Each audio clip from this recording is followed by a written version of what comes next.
and gentlemen, welcome to Monday Night Football. Tonight's matchup will be an AFC North showdown between the Cleveland Browns and the Pittsburgh Steelers.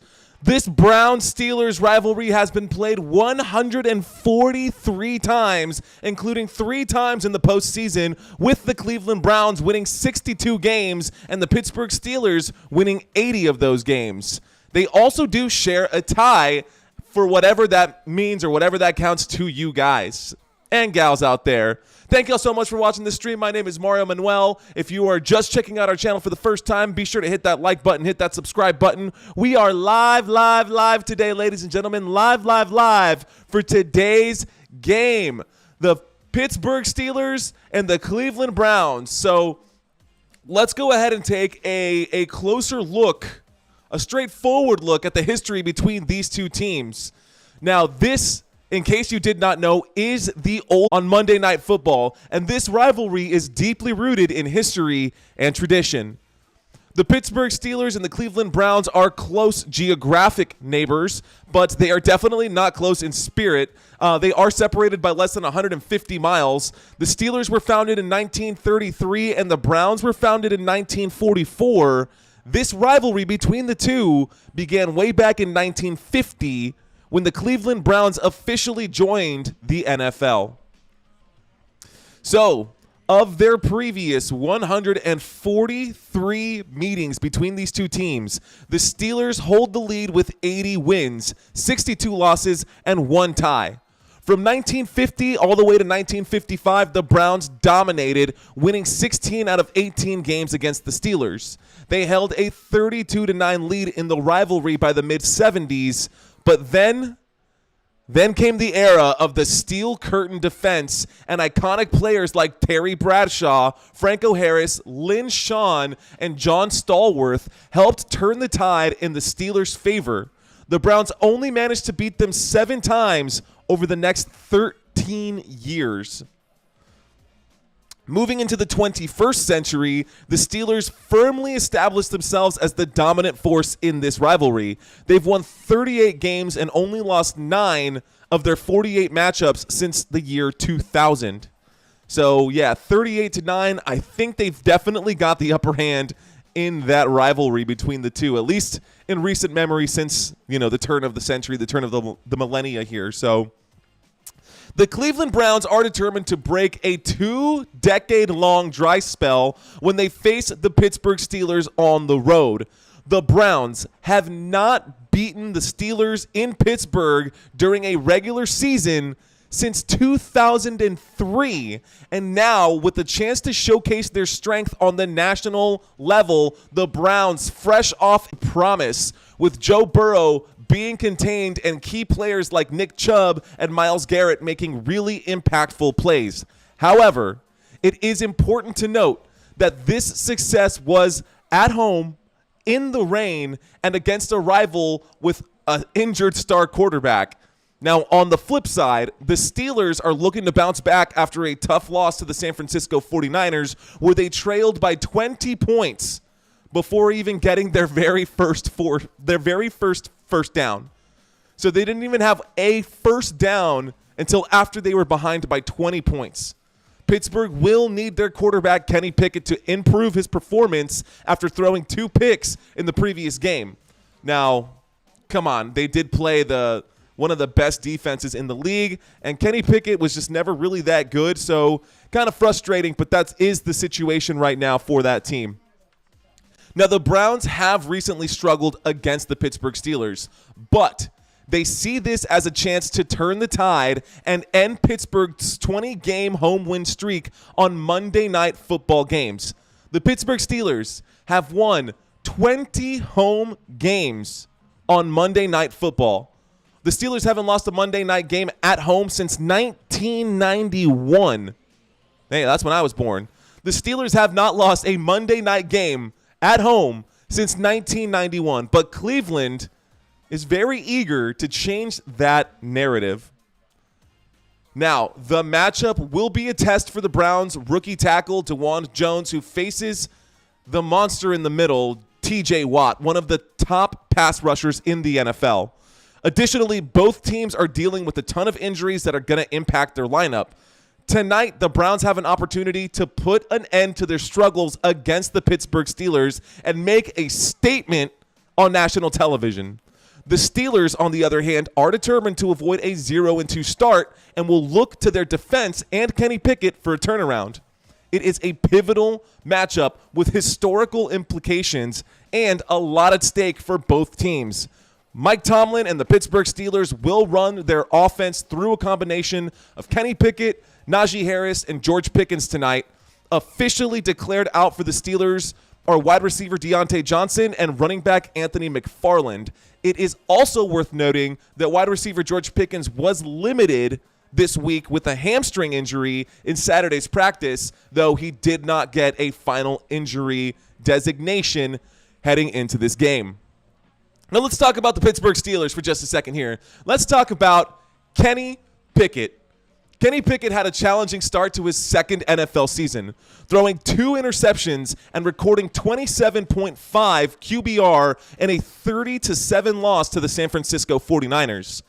The much-anticipated sophomore season for Kenny Pickett seems to be off to a shaky start, and that's putting it a little mildly. When you only put up 7 points, it's definitely not a good start for your offense here. Now, despite that setback, Pickett's teammates and the Steelers coaching staff continue to express confidence in his potential.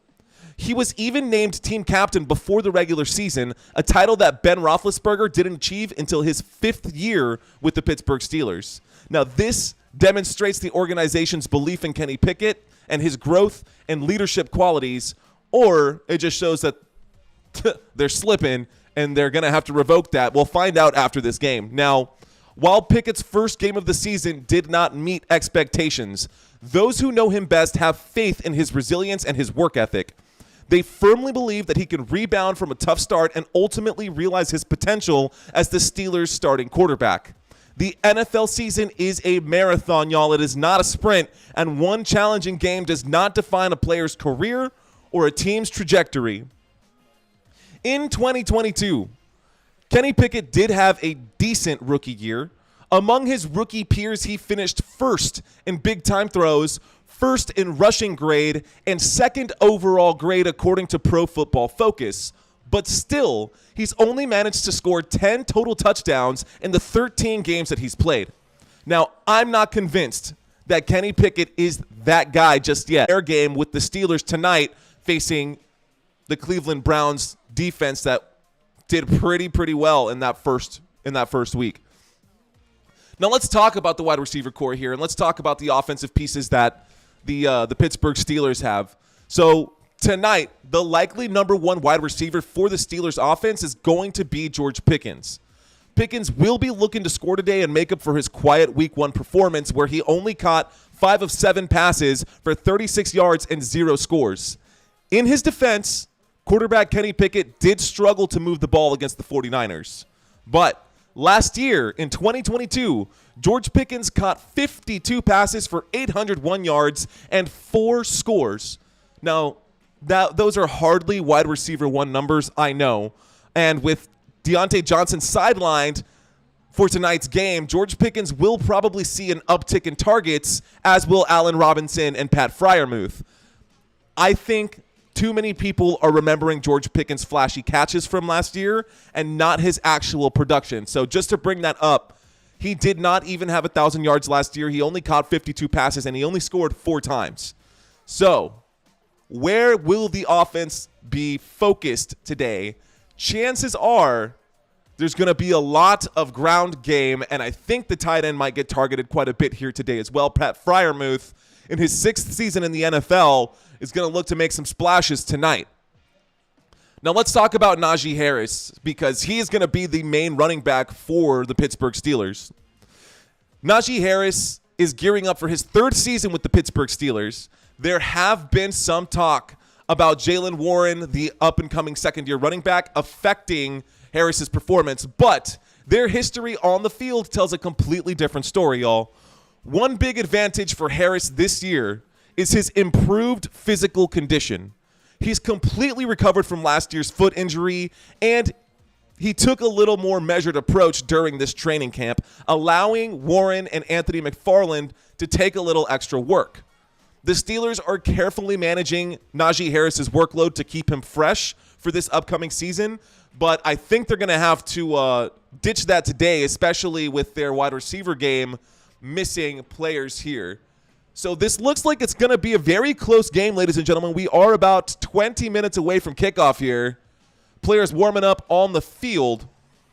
Now, in terms of stats, Najee Harris is likely to see 300 total touches this year, which is pretty similar to last season. But with a more manageable workload, an improved offensive line, and a stronger passing game, Najee Harris could boost his yards per carry average, potentially surpassing 1,200 rushing yards.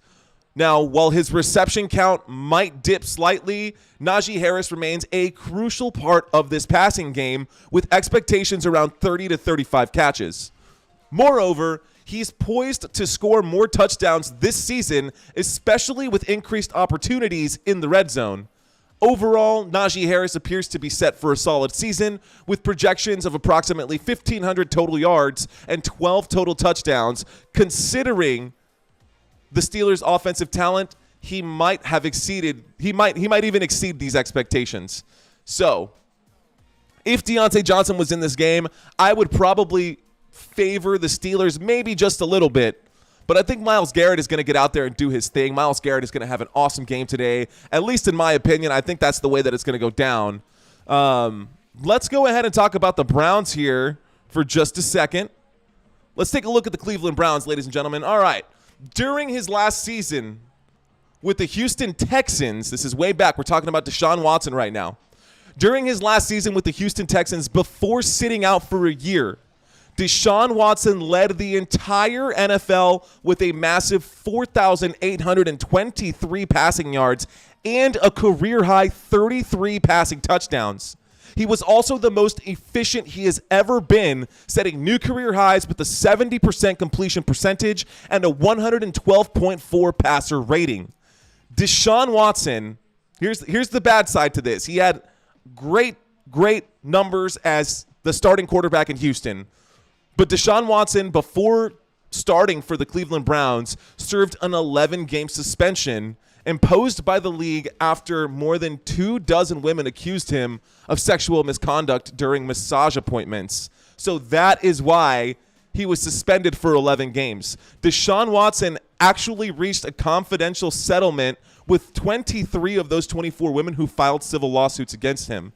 Now, I don't want to harp on that too much, but 2 grand juries in Texas did decline to indict Watson on criminal complaints filed by 10 of those women.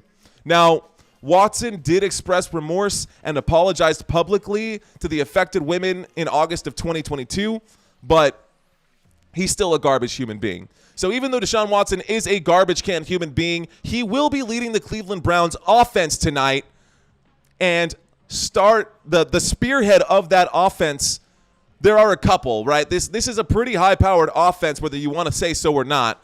It is Nick Chubb, but we'll get up to Nick Chubb in a second here. I want to talk about Deshaun Watson's number 1 target tonight, and that should be Amari Cooper. Now, Amari Cooper's status for this game tonight against the Steelers was up in the air due to a recent growing injury that he picked up during practice. And while there is hope that he's going to take the field, the questionable tag has actually been taken off of him right now. But he was listed as questionable heading into this game, which kind of puts up into the air how much he's going to get targeted in tonight's game. Now, Amari Cooper, the Browns' top receiver, injured his groin during practice after the initial 20 minutes open to the media, and he left the locker room quickly afterwards. There were doubts about his availability coming into tonight's game. Cooper still made the trip to Pittsburgh, so he's going to give it a shot tonight. We're going to see how good he is. Also, it is pretty important to note that he's only missed 4 games in his entire 9-year career due to injury. So Amari Cooper is a pretty solid wide receiver, and he's determined to overcome this setback and continue to contribute for the Browns' efforts. In Week 1, Amari Cooper had pretty much a normal outing, grabbing 3 receptions out of his 7 targets for a total of 37 yards. It's worth noting that the Browns were in control of this game from the start, and the Cincinnati Bengals didn't put up anything. They only put up 3 points. So they didn't have to rely too heavily on that passing game. Now, there was a moment of concern in that game for Amari Cooper. In the first half, Cooper took a bit of a spill while making a catch, and he seemed really slow to get up. However, he quickly did shake it off and got back into the game just a few plays later. All in all, a solid performance from Amari Cooper in a game where the Browns didn't really need to push the passing attack to the max. So today might be a little bit different. I do not think that the Steelers are only going to put up 3 points. I mean, they put up 7 last week against a much more potent defense, but they also had Deontay Johnson. Now let's talk about the running game for the Cleveland Browns, because they like to ground and pound. The real engine of the Browns offense is 100% undoubtedly Nick freaking Chubb. In week 1, the Browns running back had a very, very strong performance. He carried the ball 18 times, accumulating 106 rushing yards, and caught 4 passes for an additional 21 yards. Now, poor weather in Cleveland led to heavy reliance on the run game, with the Browns collectively rushing the ball 40 times. 40 rushing attempts from the Cleveland Browns last week due to weather. One notable aspect was the involvement of teammate Jerome Ford, who also had a share of the rushing workload with 15 carries for 36 yards. Not a very great stat line. 15 carries for 36 yards. Yeah, I don't like that. I don't love it. Definitely don't. Now, it is worth noting once again that it is definitely going to be Nick Chubb in the lead here, and Ford might. The only reason that Ford might have gotten those carries is because the weather was so bad and they needed to run the ball 40 times. Now, tonight's game should give us more insight into what the Browns really plan to do with the running back situation moving forward, but I think it's pretty obvious that it's going to be Nick Chubb. In 2022, Nick Chubb delivered a performance that would be considered a career highlight for most running backs, but for Chubb, it was just another day at work with the Browns. He did set career highs with 1,525 rushing yards, which placed him 3rd in the NFL, and his 12 touchdowns were tied for the 3rd best in the NFL in that category as well. Now, despite an impressive 5 yards per carry average, that still marked a career low for Nick Chubb, emphasizing his consistence and his excellence. There's nobody who can run the ball like him. He is probably the last thoroughbred running back that we're going to see for a while here. The only other one that I can think of right now is probably Derrick Henry. Now, Nick Chubb's contributions in the passing game have been somewhat limited, mainly due to the presence of Kareem Hunt over the past 4 seasons. Nevertheless, he remains a reliable option, hauling in 27 receptions for 239 yards and averaging an impressive 8.9 yards per catch and scoring a touchdown last season through the air. So, ladies and gentlemen, here we are in week 2, Monday Night Football. The Cleveland Browns are taking on the Pittsburgh Steelers tonight in the AFC North Divisional Showdown. Ladies and gentlemen, you are watching Football Nation. My name is Mario Manuel. I want to say thank you to all of you who are watching this live stream, whether you're watching the stream because you are unable to catch the game on TV, or maybe you're just tired of regular corporate broadcasters. I'm here to bring you every play, every snap, and every down, week in and week out. It is support from viewers like you that make this channel possible, and if you'd like to show your support for content like this, all you have to do is leave a comment below, leave a comment in the chat, like this video. It is absolutely free, and it really helps push this content to other people like you who are looking for something different. So thank you all so much for your support. Please consider subscribing to this channel if you have not already done so. All right, y'all. We are about 10 minutes away from kickoff here. Players are getting onto the field. We're going to have the national anthem here in just a few moments. Let me make sure I've got everything set up. Ladies and gentlemen, thank y'all so much for the likes. Thank y'all so much for the new subscriber. Whoever you are out there, you're awesome. Cheers, cheers, cheers to you. Let me make sure that I've got my chat box open because I do love communicating with you guys. Jose Hernandez, We live, baby. We live, he says. Yes, sir, we are. Yes, sir, we are. Let me go ahead and pop out this chat. Make sure that I get this chat to the right spot. Get this overlay for you. I will have the chat up and make sure that I don't miss any of y'all's comments because last night I feel like I let y'all I couldn't contribute to the conversations until post. So before I do all of this stuff, let's talk about the schedule for the Cleveland Browns. So week 1, the Cleveland Browns won 3. They won 24-3 against the Cincinnati Bengals. That was week 1. Week 2, tonight, we've got the Pittsburgh Steelers. In week 3, it is another Sunday day game against the Tennessee Titans. Week 4, a 12 o'clock game, Central Standard Time against the Baltimore Ravens. And then week 5, which is the earliest bye week, we've got a bye week. So just 3 more games, and then they have to come back and play their whole damn season after that. That is a rough bye week to have that early in the season in week 5.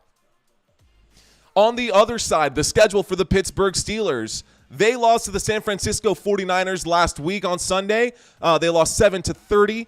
Monday night, we've got this game tonight. They've got a Sunday game at night. So next week on Sunday against the Las Vegas Raiders, they're going to be traveling to Las Vegas for that one.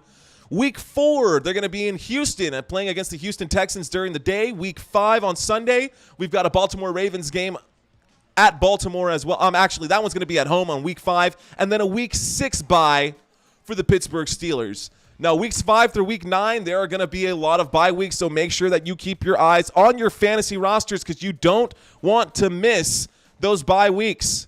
A lot of people have been sleeping on those byes in previous years, and hopefully you guys aren't one of those. Hopefully you guys are on it, you're on top of it, and you've got your squads ready there. Now let me go ahead and set up my window. Give me just a second. We're going to add a browser here. Whoops. All right. Adding this browser. Add existing.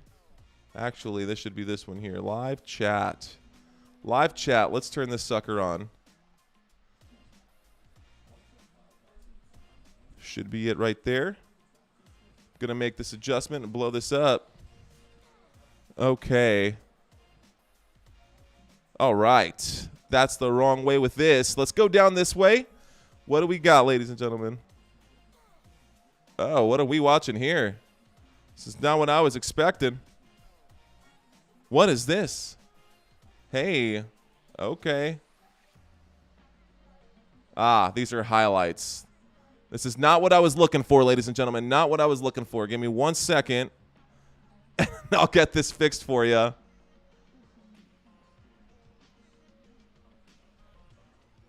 What happened there? What is going on? Okay, ladies and gentlemen, thank y'all so much for hanging out with me. I've got some additional sound coming out of my headphones that I was not expecting.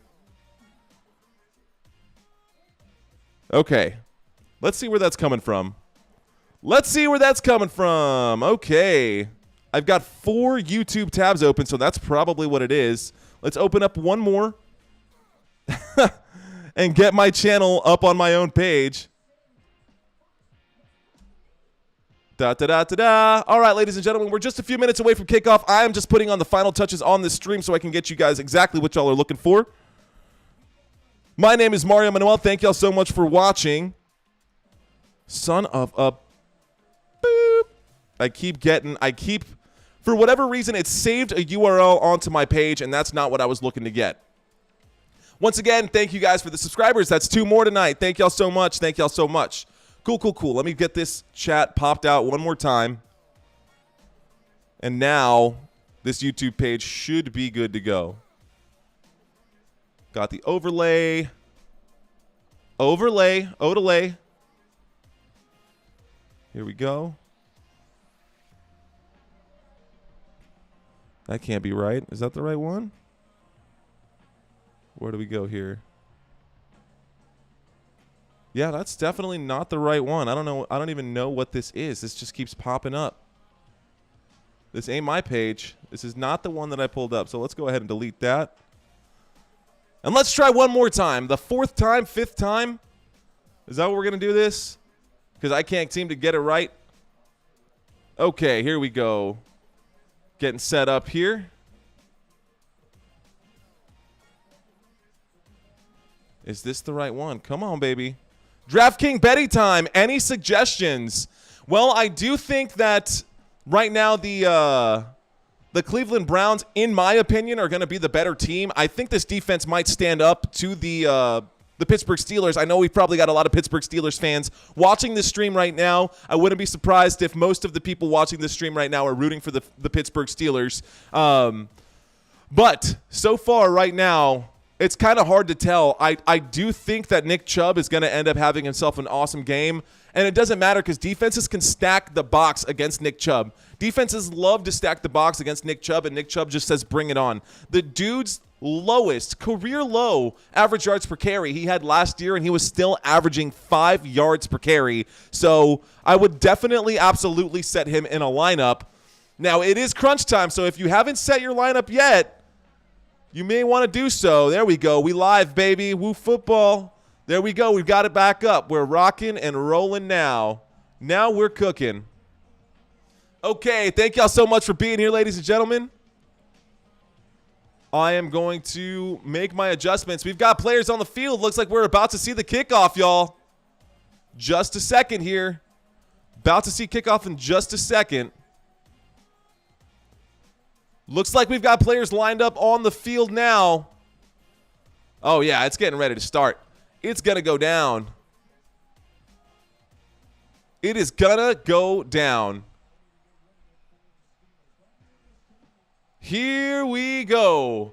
Lined up for this kick right now are the Pittsburgh Steelers. So the Pittsburgh Steelers will be kicking this ball off, which means that the Cleveland Browns are going to be receiving. They will be giving it up at halftime. That kick goes out to the end zone, and we have ourselves a touchback, ladies and gentlemen. Touchback, and out to the field comes Deshaun Watson. Deshaun Watson coming out to the field for the Cleveland Browns. He's going to have Nick Chubb, Amari Cooper, Elijah Moore, and Donovan Peoples-Jones as his main targets. David Njoku is definitely going to be out there as well.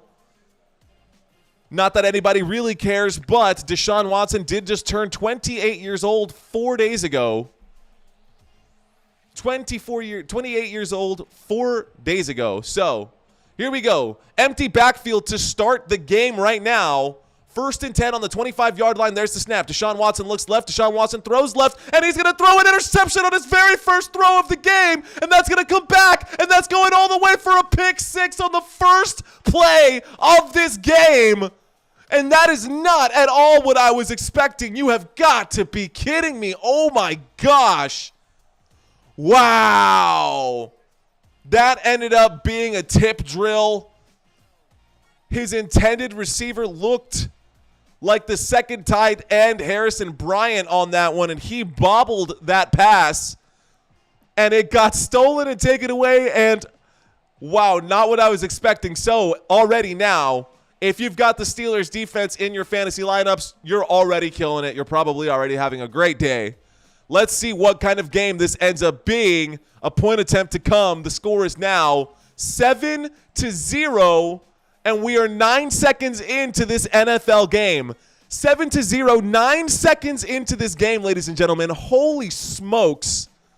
Wow, not what I was expecting at all. That was Harrison Bryant. Bobbled the ball. He did end up popping it and trying to make a tackle on the receiver there, or the defensive player there. But Highsmith took that one all the way back and scored for the Pittsburgh Steelers. Unbelievable. Wow. I was not expecting that at all. So Alex Highsmith is going to be credited with the interception. The 3rd-round pick in the 2020 draft. Not who I was expecting to score coming out of this gate right now. But holy smokes, man. Yes, the Pittsburgh Steelers are now up by 7. 9 seconds into this game, and Deshaun Watson is going to have to get himself together, to say the very least. Okay, this is going to be your spread underneath scrolling by, ladies and gentlemen. That is going to be your spread for tonight's game. And we're going to have a kickoff already. We are going to have a kickoff already, going back the other way.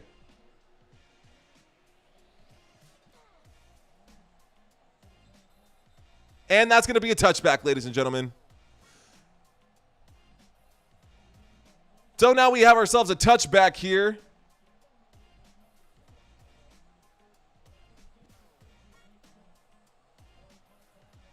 Gonna have ourselves a touchback here. Go Steelers. He says, Timmy, welcome to the party, Timmy. Welcome to the party. Appreciate you being here. So, instead of putting the ball in Deshaun Watson's hands, why don't we give that ball to Nick Chubb? But they're already behind the 8 ball now, so what's going to happen here? Single back formation. That is a handoff to Nick Chubb, who runs forward and gains about 4 yards on his first carry in tonight's game, which is what should have happened in their very first play. I mean, gosh, that is the dumbest thing. That is so dumb. I cannot believe that that just happened. But it is what it is. And here we go. Cannot change what is going on right now. We are in the huddle right now. No plays have happened just yet.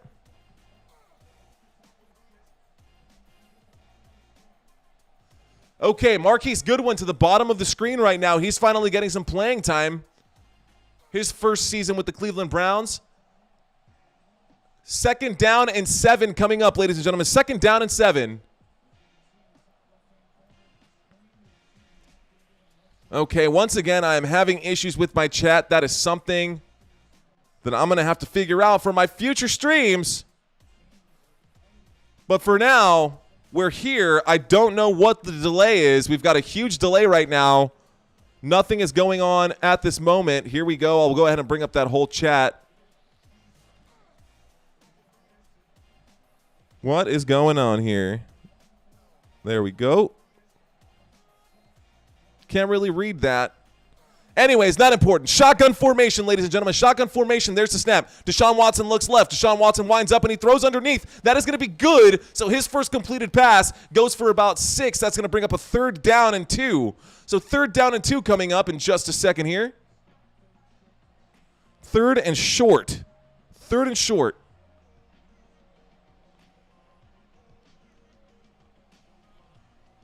Here we go. Go Steelers, says Timmy. All right. Here we go. 3rd down and 1, actually. 3rd down and 1. Cleveland Browns on their 34-yard line. There's the snap. Deshaun Watson runs out to his right. It looks like it was almost a designed run. He's going to end up throwing that. That is going to go to Coop. Amari Cooper, good for a 1st down, and we've got ourselves a 1st down for the Browns. 1st down for the Cleveland Browns. What do you say, take it to Browntown? Take it to Browntown, baby. There we go. We'll go this way for the Cleveland Browns so that I don't confuse anybody, and we'll go this way for the Steelers. Steelers on the left, Browns on the right. At least my right. Camera stuff, interesting, not important. Thank you for whoever subscribed right now. You are awesome. Appreciate you. Here we go in a single back formation. Nick Chubb lined up back there, and there's a toss out to the left for Nick Chubb, who turns on the gas, and he's going to go up to the 40, up to the 45, and be tackled at about the 45-yard line. So that run is going to be good for 5 yards. So a 5-yard rush from my favorite running back in the league. I love Nick Chubb. I've had so many shares of him over the years. I think that he is a pure, solid running back. And if you haven't seen the videos of this dude doing those squats with racks and stacks of weight, just unbelievable. This guy is a beast. He is ultra talented. Nick Chubb looking great coming out the gate right now. Deshaun Watson trying to shake off that early interception that he had on the very first play. So there's the snap, empty backfield, quick throw, and there's going to be a quick little block there, and he'll be tackled at about the 36. Looks like the 36. That was Bell on the catch for the Cleveland Browns. Bell on the catch for the Cleveland Browns. Not who I was expecting. David Bell getting himself some action here. David Bell, 6'1", 212 pounds. Out of Purdue, he was drafted in the 3rd round of the 2022 draft. So sophomore wide receiver there in David Bell. So here we go. Another empty backfield, motioning in the backfield, actually. Elijah Moore is in the backfield with Deshaun Watson. There's a snap and a quick throw to Donovan Peoples-Jones, who's going to get up past the 40 on the other side. And now we're counting downward. That's to the 35-yard line. Maybe the 36, but probably the 35, 36-yard line. So close to the 35, 36-yard line, ladies and gentlemen. And they're highlighting Bell right now. We are still in the huddle. Deshaun Watson today not today, but on this drive is 4 for 4 and 32 yards. His very first play of the game, he threw an interception. So here we go. Under center once again is Deshaun Watson. And behind him, we actually have Elijah Moore. So it fakes off the handoff to Elijah Moore. Deshaun Watson scrambling, running out. He's going to run forward for the first down, get it past the 30, stay on his feet, and get tackled at about the 28-yard line. Deshaun Watson going out of bounds at about the 8-yard line. So a good solid run for Deshaun Watson there, able to pick up the first down, and we got a first down for the Cleveland Browns. First down for the Browntown. Deshaun Watson last week completed 16 of 29 of his attempts. So 16 of 29, a completion percentage of only 55%, but it was bad inclement weather. He had 154 yards and a touchdown and an interception. He's already got the interception out of the way today. There's a handoff out of the I formation, and that's going to be a handoff to Nick Chubb, who runs right through the line of scrimmage and gains about 4 yards on that play. Nick Chubb able to gain some yardage on that one. So that's going to bring up a second down and 8, ladies and gentlemen. We've got a second down and 8 coming up here. Second down and 8. Let me pull up my game tracker. I can get you guys all the stats for today's game. Deshaun Watson today, 4 of 5, 32 yards at the moment. Nick Chubb with 3 carries has 12 yards on the ground. Single back formation, Nick Chubb lined up behind Deshaun Watson as we wait for the snap. There's a handoff to Nick Chubb, who's going to make people miss like he always does. Gets it past the 20, and we are inside the red zone. Another first down for Nick Chubb. Inside the 20, we're at about the 17-yard line right now. 9 minutes and 55 seconds left to go, but there is a flag on the play. So now we've got a flag on this one. The flag is on Juwan Jones. Not exactly the way you want this to go. DeWand Jones, not Juwan Jones. DeWand Jones, number 79 out of Ohio State. He is a rookie, so sometimes rookies make rookie mistakes. Holding, that will bring it back 10 yards. And right now on my screen, I see a second down and 17. 9 minutes and 49 seconds left to go. Waiting for the snap. Okay, shotgun formation. I see 2 wide receivers to the left, 1 wide receiver to my right. And Deshaun Watson is making a call at the line. Let's see what happens here. Second down and 17. Deshaun Watson hands that off to Nick Chubb, who runs to the right. And Nick Chubb is going to run forward and gain about 10 yards on that one. And that's going to bring up a third down and 8. A third down and 8, so he got 9 yards on that rush right there. Nick Chubb today, 4 rushing attempts, 21 yards. Basically on par for that 5-yard plus 5-yard per carry, which is, I mean, this dude is beast mode right now. He's always been beast mode. I love how strong of a runner Nick Chubb is. The guy is phenomenal. So here we go. Shotgun formation from the 25-yard line on third down are the Cleveland Browns. Deshaun Watson takes the snap out of the shotgun. He throws to the right. He almost connects with his intended receiver, Elijah Moore, but that is going to be broken up. And we're now at a fourth down. The Cleveland Browns unable to score. The Steelers up by 7 thanks to their defense. And a pick 6 by the defense earlier in this game on the very first play of this game. A pick 6 from the Cleveland Browns.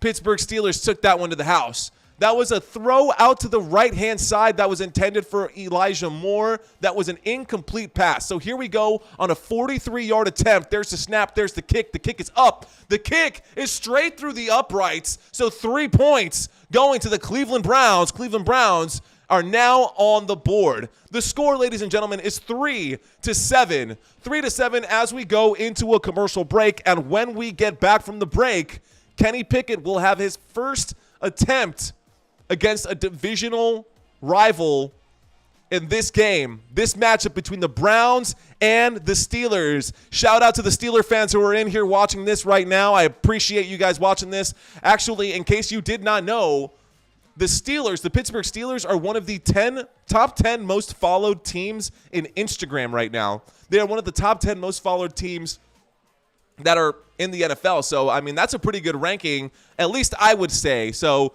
shout out to you if you are a a Steelers fan. And if you're not a Steelers fan or a Browns fan, then hey, thanks for watching this stream anyways. I do want to see the Cleveland Browns win, personally, not necessarily because I like them better than I like the Steelers. I just have money on them.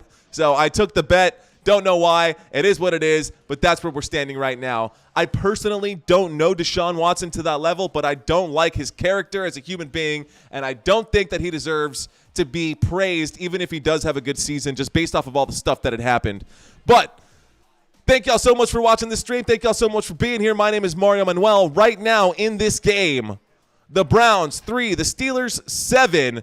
The Steelers have 7 points on the board, but they have 0 total yards of offense. And the Browns have 60 yards of offense and only 3 points on the board. Well, that's that for facts for you. 7 points on the board. The Steelers defense scored on the very first play of this game, if this is you guys just checking in right now for the first time. And that's pretty intense. So you're not missing anything, y'all. We are still in the middle of a commercial break on my side where I'm viewing from right now. Here is a fun fact about the Steelers. Did you know that Supreme Court Chief Justice Byron White was once the highest paid player for the Steelers? Yeah, we have a Supreme Court Justice right now. Supreme Court Chief Justice Byron White was the highest paid player for the Steelers at one point. That is insane.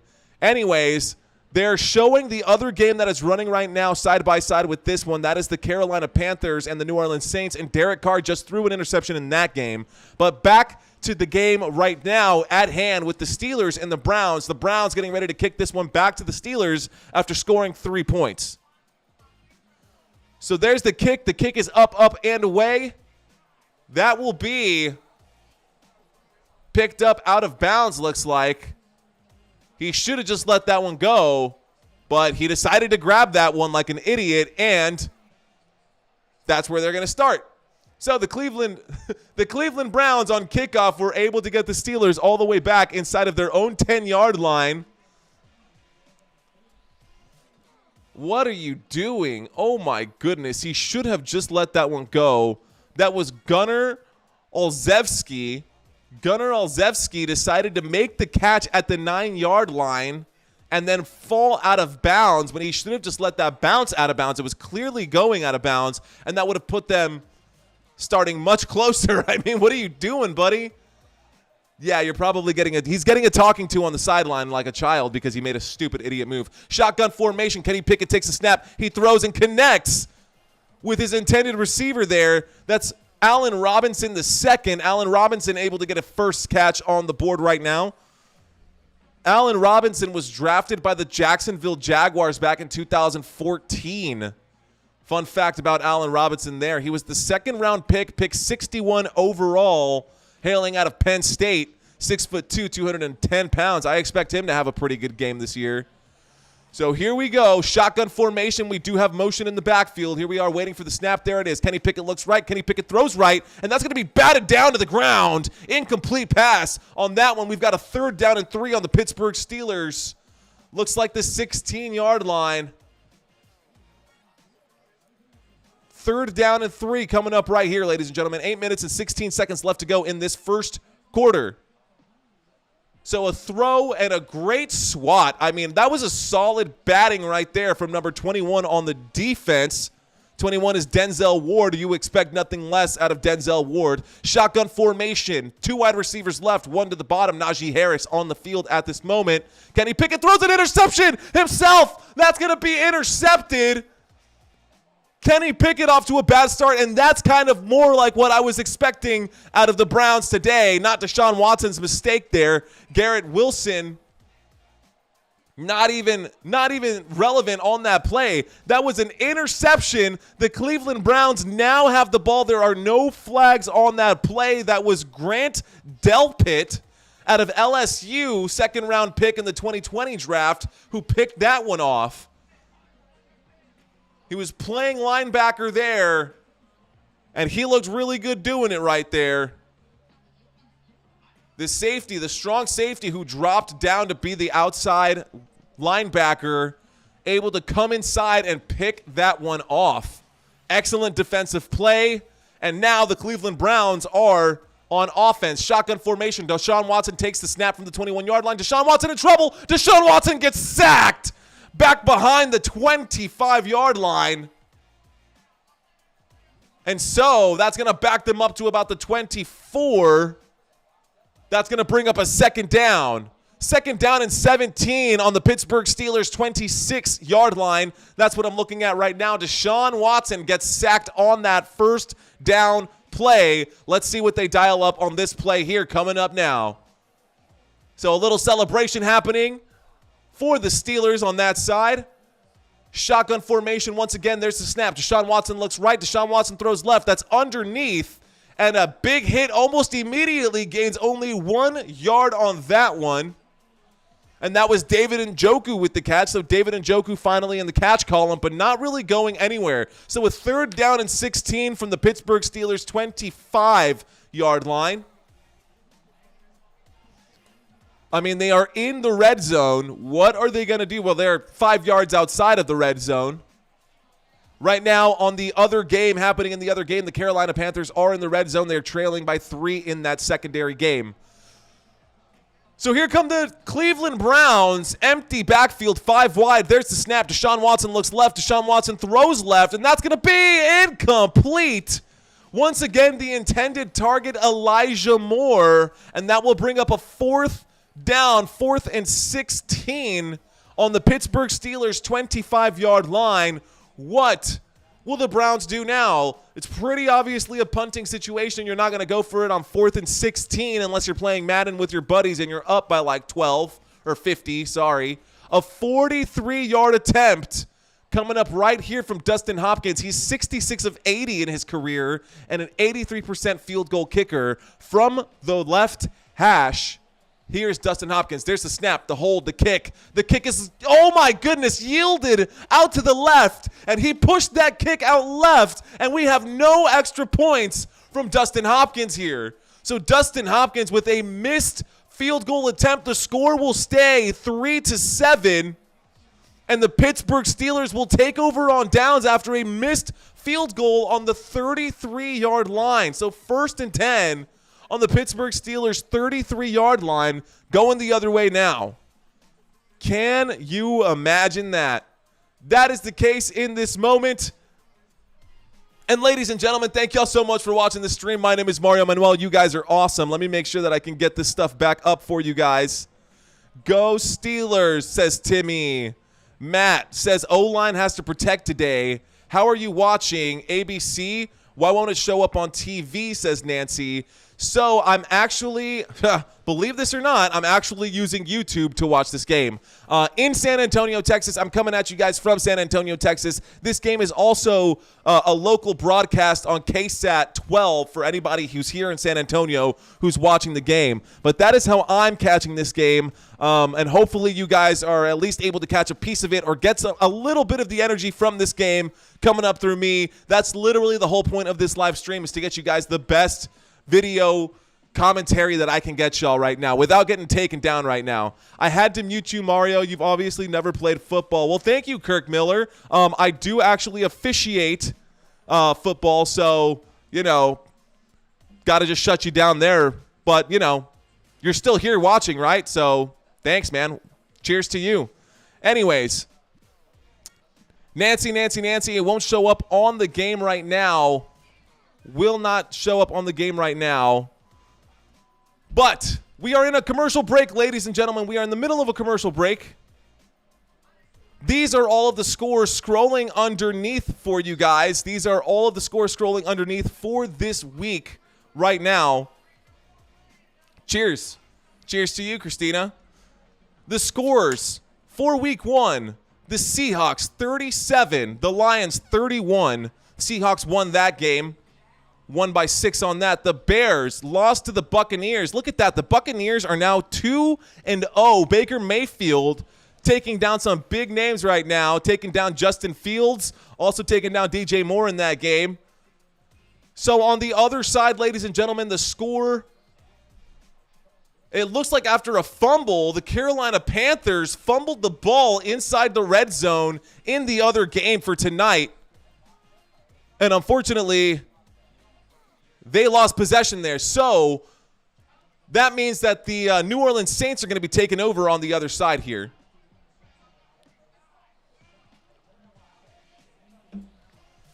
All right. Here we go. Shotgun formation. There's the snap. A quick handoff. And that's going to go absolutely nowhere. Najee Harris losing 3 yards on that play. Yeah, they are playing hot potato in that other game. It's been going back and forth. The score in the other game, the other Monday night game, is 6-3. That is wrapping up their first half right now. The first half of that game is going to be wrapping up here shortly. 6-3 in the other game. But tonight we are covering the Cleveland Browns and the Pittsburgh Steelers. All right, here we go in an I formation. There's the snap and a toss out to the left to Najee Harris, who's going to get some blocks, but not get any yardage once again. Actually, that is going to be some yardage that'll bring him back up to the line of scrimmage. 5 minutes and 53 seconds left to go in this first quarter. 3rd down and 13. 3rd down and 13. They're showing the coaches on the other side over here. Uh-oh. Clicking the wrong buttons. All right, here we go. 3rd and 13 on the 30-yard line. There's the snap. Kenny Pickett was taking his time, and there's a flag on the play that was blown dead immediately, likely a false start. Let's see what happens here. What do we got to say? Yes. False start on the offense, 5-yard penalty. Repeat this down coming up now. So now I've got a 3rd down and 18 on the Pittsburgh Steelers 25-yard line. Steelers trying to get up to midfield. They're back. Well, they've gained a few yards since returning this kick from the 9-yard line. So a bit of a false start. Man, that's Okay, 3rd and 18, ladies and gentlemen, on the 25-yard line. There's the snap. Kenny Pickett looks right. Kenny Pickett throws right. That is going to be caught, and that's going to go forward up past the 30, up to the 40, almost up to the line to gain, which is the 43. He'll be dropped at the 40-yard line, so 4th and 3 coming up. That was Jaylen Warren with the most explosive play so far by the Pittsburgh Steelers besides that play on defense. 4 minutes and 40 seconds left to go in this first quarter. And we've actually got a 4th and 2 looking up. Like it's going to be a 4th and 2 on the screen. What I see right now, Myles Garrett able to make a stop there. Here we go. Here comes the punting team. Presley Harvin III getting ready to punt this one away. Donovan Peoples-Jones getting ready to return this kick. There's the kick. It is up, and away. And it's going to end up taking a bounce. Oh, no. That's going to put them up way back, and the Cleveland Browns are going to start this drive inside of their own 5-yard line. 1st and 10 from the Cleveland Browns 5-yard line. What will they dial up on this next offensive possession? Not a whole lot of offense happening for both sides of the game right now. 54 yards of total offense for the Cleveland Browns, 19 yards of total offense by the Pittsburgh Steelers. Ladies and gentlemen, thank y'all so much for joining. My name is Mario Manuel. You guys are absolutely awesome. I appreciate each and every one of y'all for being here. Let me go ahead and pull up this one. I've got all the games coming up. These are all the scores coming up. I also have all the fantasy leaders coming up as well on my scroll bar. The scroll bar is going to have the top 7 for each position in case you're interested in catching that. Okay. So a stop. A stop by the Cleveland Browns defense. A stop by the Cleveland Browns defense. Defensive coordinator for the Cleveland Browns is Jim Schwartz. Now, this is his 27th year in the NFL and his 15th season as a defensive coordinator. He has returned to the Cleveland Browns in 2023 for his 4th year with the team. Schwartz boasts an extensive coaching career, including defensive coordinator roles with the Titans, the Bills, the Eagles, where he contributed to several defensive achievements. Notably, he played a key role in helping the Eagles secure a Super Bowl back in 2018 while maintaining strong defensive stats.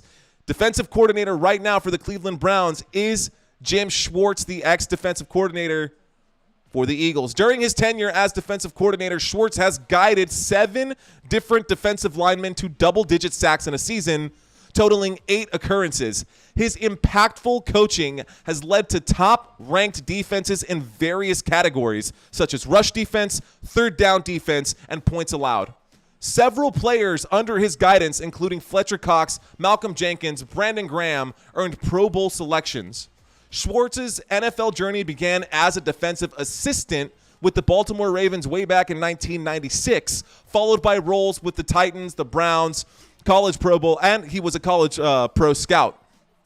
He later served as the head coach of the Detroit Lions, leading them to their first playoff appearance in over a decade. Jim Schwartz's remarkable coaching career is a testament to his expertise and leadership in the NFL. So that's a little bit about the defensive coordinator, Jim Schwartz, for the Cleveland Browns. Wow, what a kick, just going up out that left upright. So the score is still the same, ladies and gentlemen. The score is 3-7. I've got a first down on the field right now. Deshaun Watson lined up under center, single back formation. We have motion in the backfield. Donovan Peoples-Jones running to the top of the screen. There's the snap. There's a handoff. That's going to go to Nick Chubb, who's going to make people miss it as he falls forward. Dude is falling forward for an additional 7 yards. Nick Chubb doing his thing. So second down and 3 on the Cleveland 12-yard line. Cleveland Browns pushing the ball right now. Tonight, Nick Chubb, 5 rushes, 28 yards. 5 rushes and 28 yards. 3 minutes and 45 seconds left to go in this first quarter. Got a third down and 3. Second down and 3 coming up here. Once again, single back formation, 2 wide receivers to the top of the screen, 1 to the bottom. There's the snap. There's a handoff once again to Nick Chubb, who's going to actually slip and fall down. Nick Chubb slips on that play.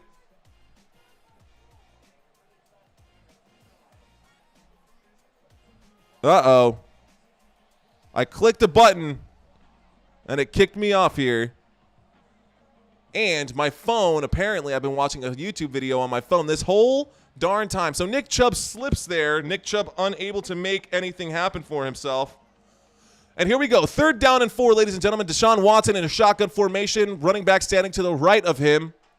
There's the snap. Deshaun looks left, looks right. He throws right. He's going to connect. That is going to be a catch. Amari Cooper and a flag down on the play. That will be a first down for the Cleveland Browns.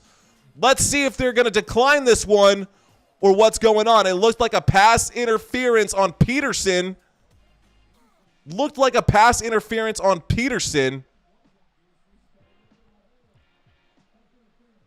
Yes, pass interference on number 20.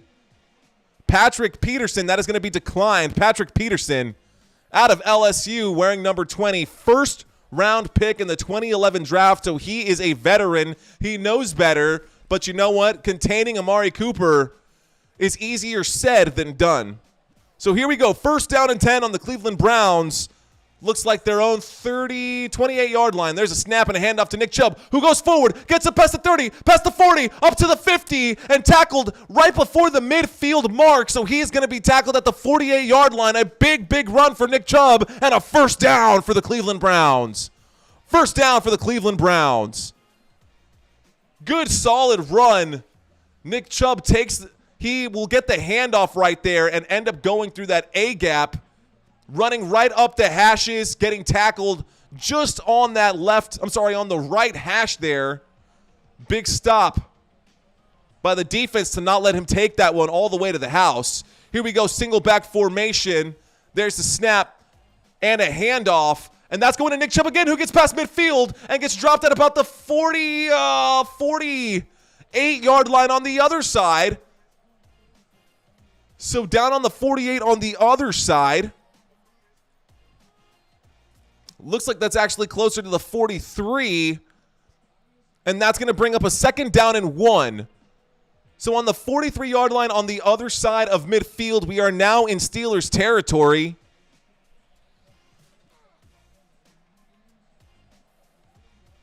Solid, strong run right there.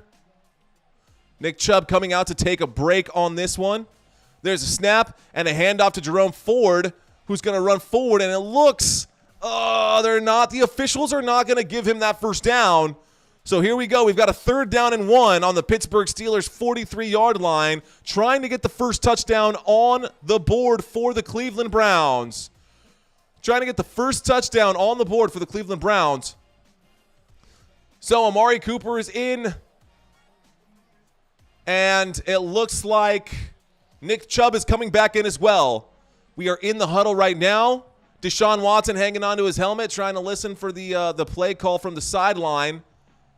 We are now inside of 10 seconds left on the play clock. 35 seconds left in this first quarter. Here's an offset I formation. And Deshaun Watson's in trouble. Deshaun Watson behind midfield, and he connects with somebody. That's going to be a catch. They're going to mark it an incomplete pass. That looked like a catch to me. That was on 4th down and 1. Deshaun Watson threw out to the left-hand side, an incomplete pass to Elijah Moore. That was intended for Elijah Moore. I don't know. That looked like a catch to me, but the ball did come down, and because the ball ended up falling, that was a catch, but it was also ripped out. So no, total incomplete catch. Very good call by the official who was right there close to the action. On 4th and 1, here we go. We're taking the snap right now. Deshaun Watson is going to end up sneaking this one forward on his own, under his own legs. It was not a quarterback sneak. It was a designed play out to the left, but Deshaun Watson cut back and decided to go forward and punch it in himself. That should have just been a run straight up the gut to our boy Nick Chubb. Don't know why it wasn't. I don't know why you'd run the risk when you've got one of the best running backs in the NFL, but we do have a first down for the Cleveland Browns. Deshaun Watson running up for 1 yard right up the middle to the Pittsburgh Steelers 42-yard line. And now we're counting down. We are counting backwards. Ladies and gentlemen, thank you all so much for being here. We are now at a commercial break. That is the end of the first quarter here on Monday Night Football for Week 2. This will round out the week. This game will finish up all of the games for the week. Here we go. And these are the last ones here as well. These are the last scores for this week. Jets, Cowboys, my Cowboys doing their thing, putting the smackdown on every New York team so far. Looking really good, looking like the best team in the NFL right now are my Dallas Cowboys. And I'm just super excited to see what they do year in and year out, week in and week out. Okay. Let's delete some of these spam users because I hate these spam users with a passion. And they're always here. They seem to always love this channel. They definitely enjoy being here. Ladies and gentlemen, thank you all so much. If this is your first time joining Football Nation, please consider liking and subscribing to this channel. It's with viewers like you. This is the reason why I do this. It helps me out so much. It helps the algorithm. It helps push this content out to other people who also need at least some kind of sports commentary or something to listen to, whether they can watch the game or not. So we are right now in the middle of a commercial break. Let's go ahead and get you guys a fun fact about the Steelers. I mean, it's not really a fun fact. Everybody knows that the Pittsburgh Steelers hold the record for the most Super Bowl victories in NFL history with six Vince Lombardi trophies. However, Tom Brady does have more on his own, but that's a whole different story. This is the fun fact I wanted to bring you guys. This was one of my favorites from last year. Now, did you know that during World War II, the Pittsburgh Steelers and the Philadelphia Eagles merged together because of player shortages? This was during World War II. You could imagine that there were probably not enough men to put together rosters. And so they ended up forming the Phil Pitt Combine, unofficially known as the Phil Pitt Steagles. And yeah, that's a true story. So the Phil Pitt Steagles played during World War II. Now, the NFL continued operations as President Roosevelt had requested it for morale. So President Theodore Roosevelt, sorry, that wasn't Theodore Roosevelt during that time. That was other Roosevelt. So President Roosevelt, Franklin D. Roosevelt, requested to keep football alive. But both of those presidents that I did mention, Teddy Roosevelt and Franklin D. Roosevelt, had a part in saving football. So that's a whole separate thing. The whole point is that I wanted to introduce you guys to the Phil Pitts Eagles. In case you did not know, that was something that actually happened in the history. So for 1 year, these two teams combined, and then after that year in 1943, they did have a farewell banquet.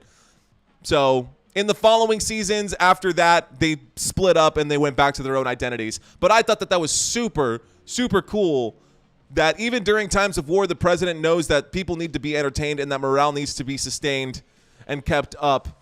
So it looks like there was a challenge flag on the play on this one, and they're reviewing it right now. The white hat is walking out to the sideline to take a closer look. Mike Tomlin, the head coach of the Pittsburgh Steelers, dropping the challenge flag right now.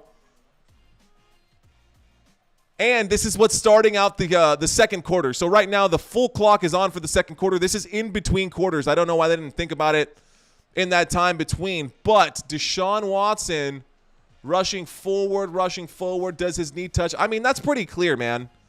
I don't think that that's going to be enough to overturn the call. That should definitely be a first down. Mike Tomlin, don't know why he dropped the flag on that one. The knees are still up. He's clearly passed, and there's a player underneath him. So even if he put his butt down on a different player, his butt didn't touch the turf. So technically he was not down. No elbow touched. His butt didn't touch. His knees didn't touch.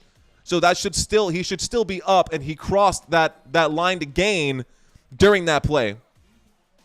Mike Tomlin dropping a premature flag. Don't know why he would have dropped that. I guess someone told him that he didn't get it, and he believed his players.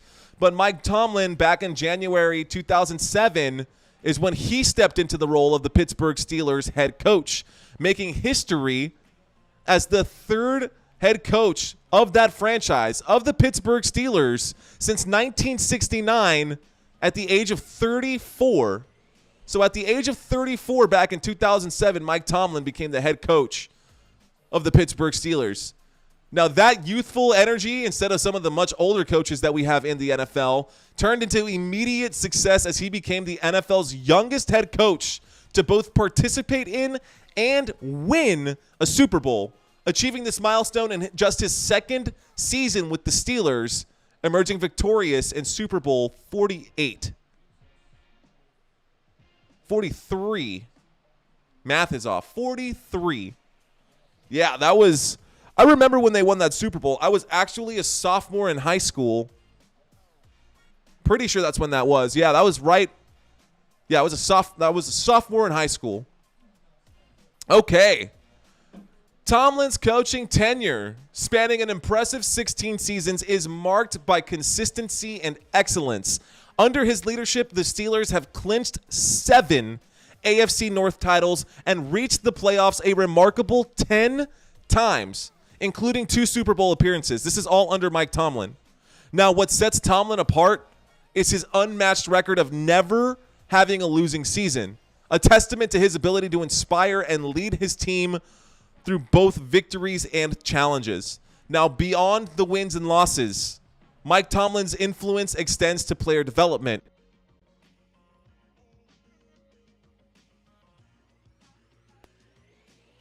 It's reflecting his knack for nurturing talent. I mean, this is what this guy does. Mike Tomlin is a hell of a head coach, but I think he made the wrong call dropping this challenge flag on that particular play. The ruling on the field is a first down. They have not overturned the ruling yet. And maybe the officials are just out there eating fruit roll-ups and drinking a beer, but they're taking their sweet-ass time on making this call. And it looks like we're coming back out to the field. Here comes the official now, ladies and gentlemen.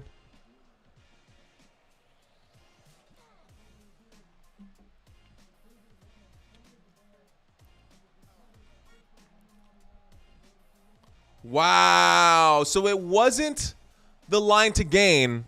Mike Tomlin said, and correctly said, I wasn't even looking for that because I was reading down here what I had previously written, but the challenge on this play wasn't for the first down. He was challenging the fact that there was a fumble on that play, and Deshaun Watson fumbled the ball, and it was recovered by the Steelers defense. So the Steelers are going to get a turnover here, and Kenny Pickett and company are coming back out onto the field. A successful challenge for Mike Tomlin.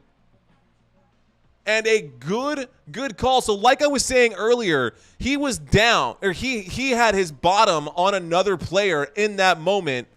And it looks like after he crossed the line to gain, the ball slipped out before his elbow touched the ground. So a fumble recovered from number 99 on the Pittsburgh Steelers, and the Pittsburgh Steelers are looking really good right now. They're up by 4 right now.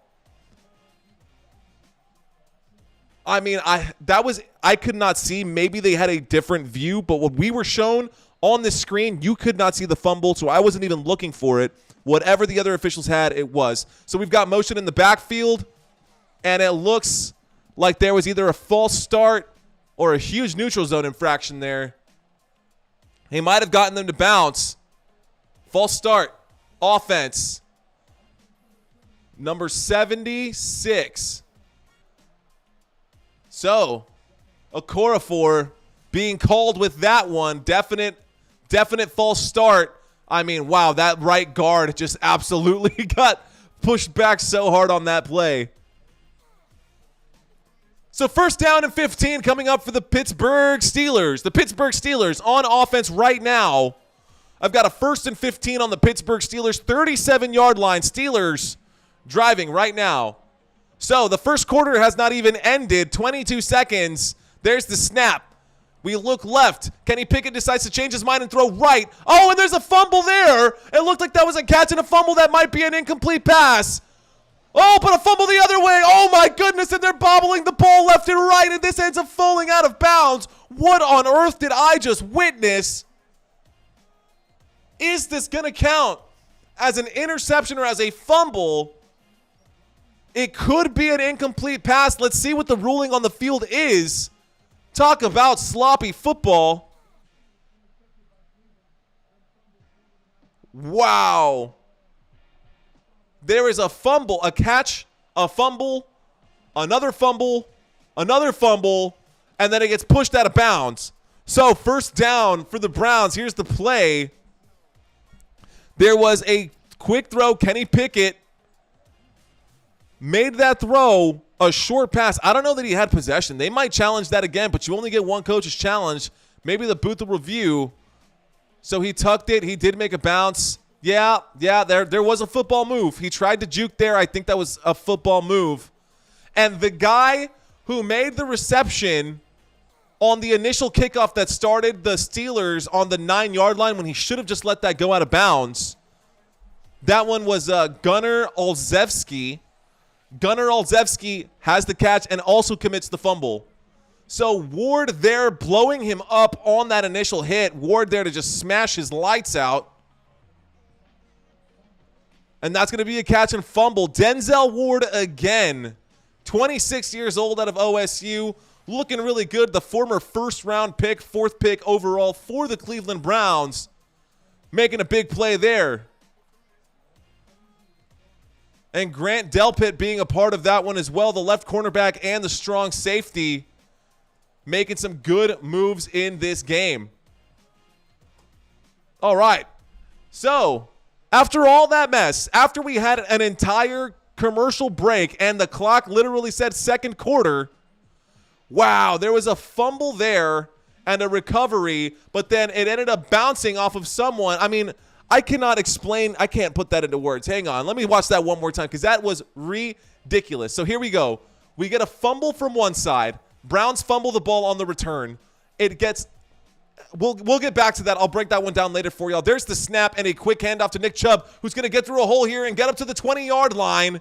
And that's going to bring up a 2nd down and 7 on the Pittsburgh Steelers' 20-yard line. The Cleveland Browns get the ball back. Deshaun Watson already with a fumble and an interception in this game. The score is 3-7. When he played with the Houston Texans, actually, not even. So far in his career against the Steelers, he's never actually beaten the Steelers. So that's a fun fact for you as well. Can Deshaun Watson do it? Can the Cleveland Browns do it? Because it's a whole team effort, y'all. I don't think they'll win the challenge either, but it was definitely a challenge for something completely different. Jose Hernandez lies.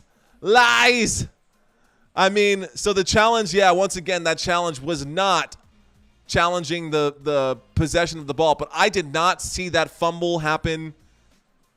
It didn't show up on our side, right? Anybody who's watching the game and picking up this commentary is secondary. I hope that you can corroborate my story with that there was definitely no indication of a fumble in that particular moment. So that one was pretty interesting to watch. Okay. All right, y'all, here we go. So we are in the commercial break. Now this is the end of the first quarter. The Cleveland Browns do still have the ball right now. Cleveland Browns with possession of the football as of now. Let's go ahead and get you guys the leaders for week 2 in fantasy football. Brian Robinson, believe that or not, was RB1 this week with 26.9 fantasy football points standard format. Raheem Mostert came in second place, 24.7 fantasy football points.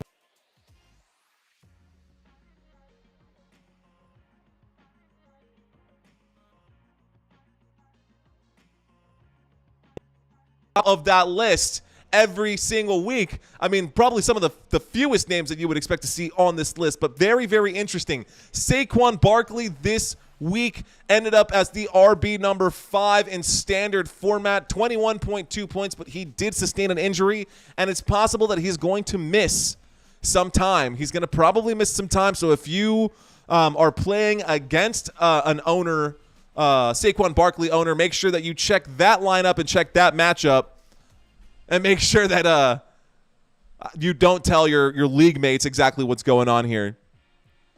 All right, y'all, let's go ahead. I'm going to let this slide by one more time, and then I'll go ahead and bring up next week's the other positions at the field for their fantasy scoring here. So the camera is back to the game. Shotgun formation to the right of Deshaun Watson is Nick Chubb. And Deshaun Watson is going to connect up the middle right in between the hashes to Amari Cooper. A throw straight up the gut to Coop. And if this was Cleveland, they'd say, Coop! First and goal. That is a first down for the Cleveland Browns. He made that catch in between the hashes, just inside of the left. 14 minutes and 34 seconds left to go right now. Amari Cooper out. And we are inside the red zone. We are on the 8-yard line. There's the snap and a handoff to Nick Chubb, who runs to the left and makes people miss. Oh, and he bulldozes through. And Nick Chubb is slow to get up. Oh, no. Nick Chubb is down and holding his knee. Nick Chubb is down and holding his knee right now. Oh, no. Nick Chubb took off his helmet. Nick Chubb is hurt, ladies and gentlemen. Nick Chubb is down, and he is hurt right now. 2 players down on that one. That looked like a rough hit. Nick Chubb getting medical attention right now in this moment. We've got an official's timeout right now. Let's take a look at.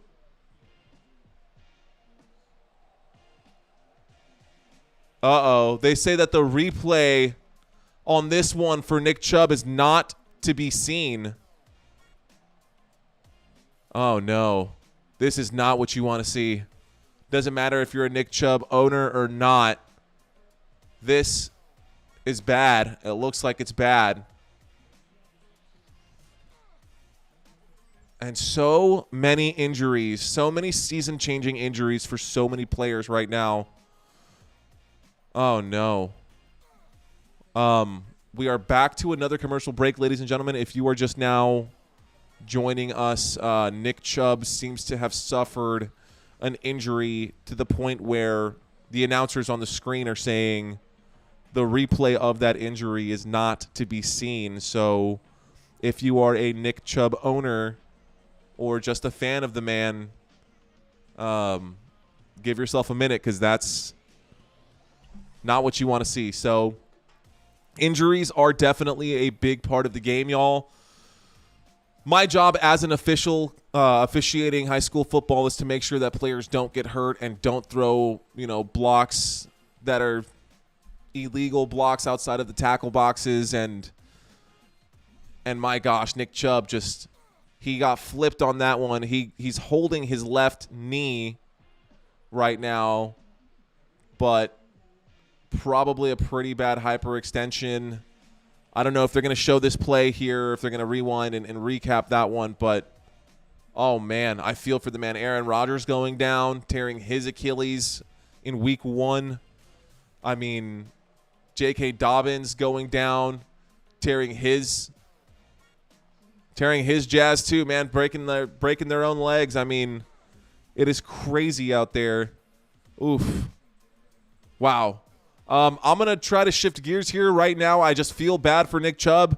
I think he's an excellent athlete. I think he's a fantastic player, but Nick Chubb just went down with a knee injury that is not to be seen according to the announcers. So, ladies and gentlemen, this is Monday Night Football. That was the start of the second quarter, and things are not looking up for the Cleveland Browns. That means that Jerome Ford is about to be the hottest pick.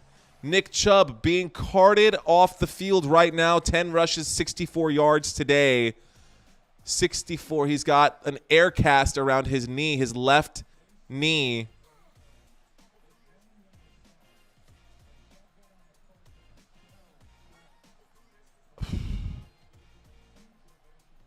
So, there's the snap.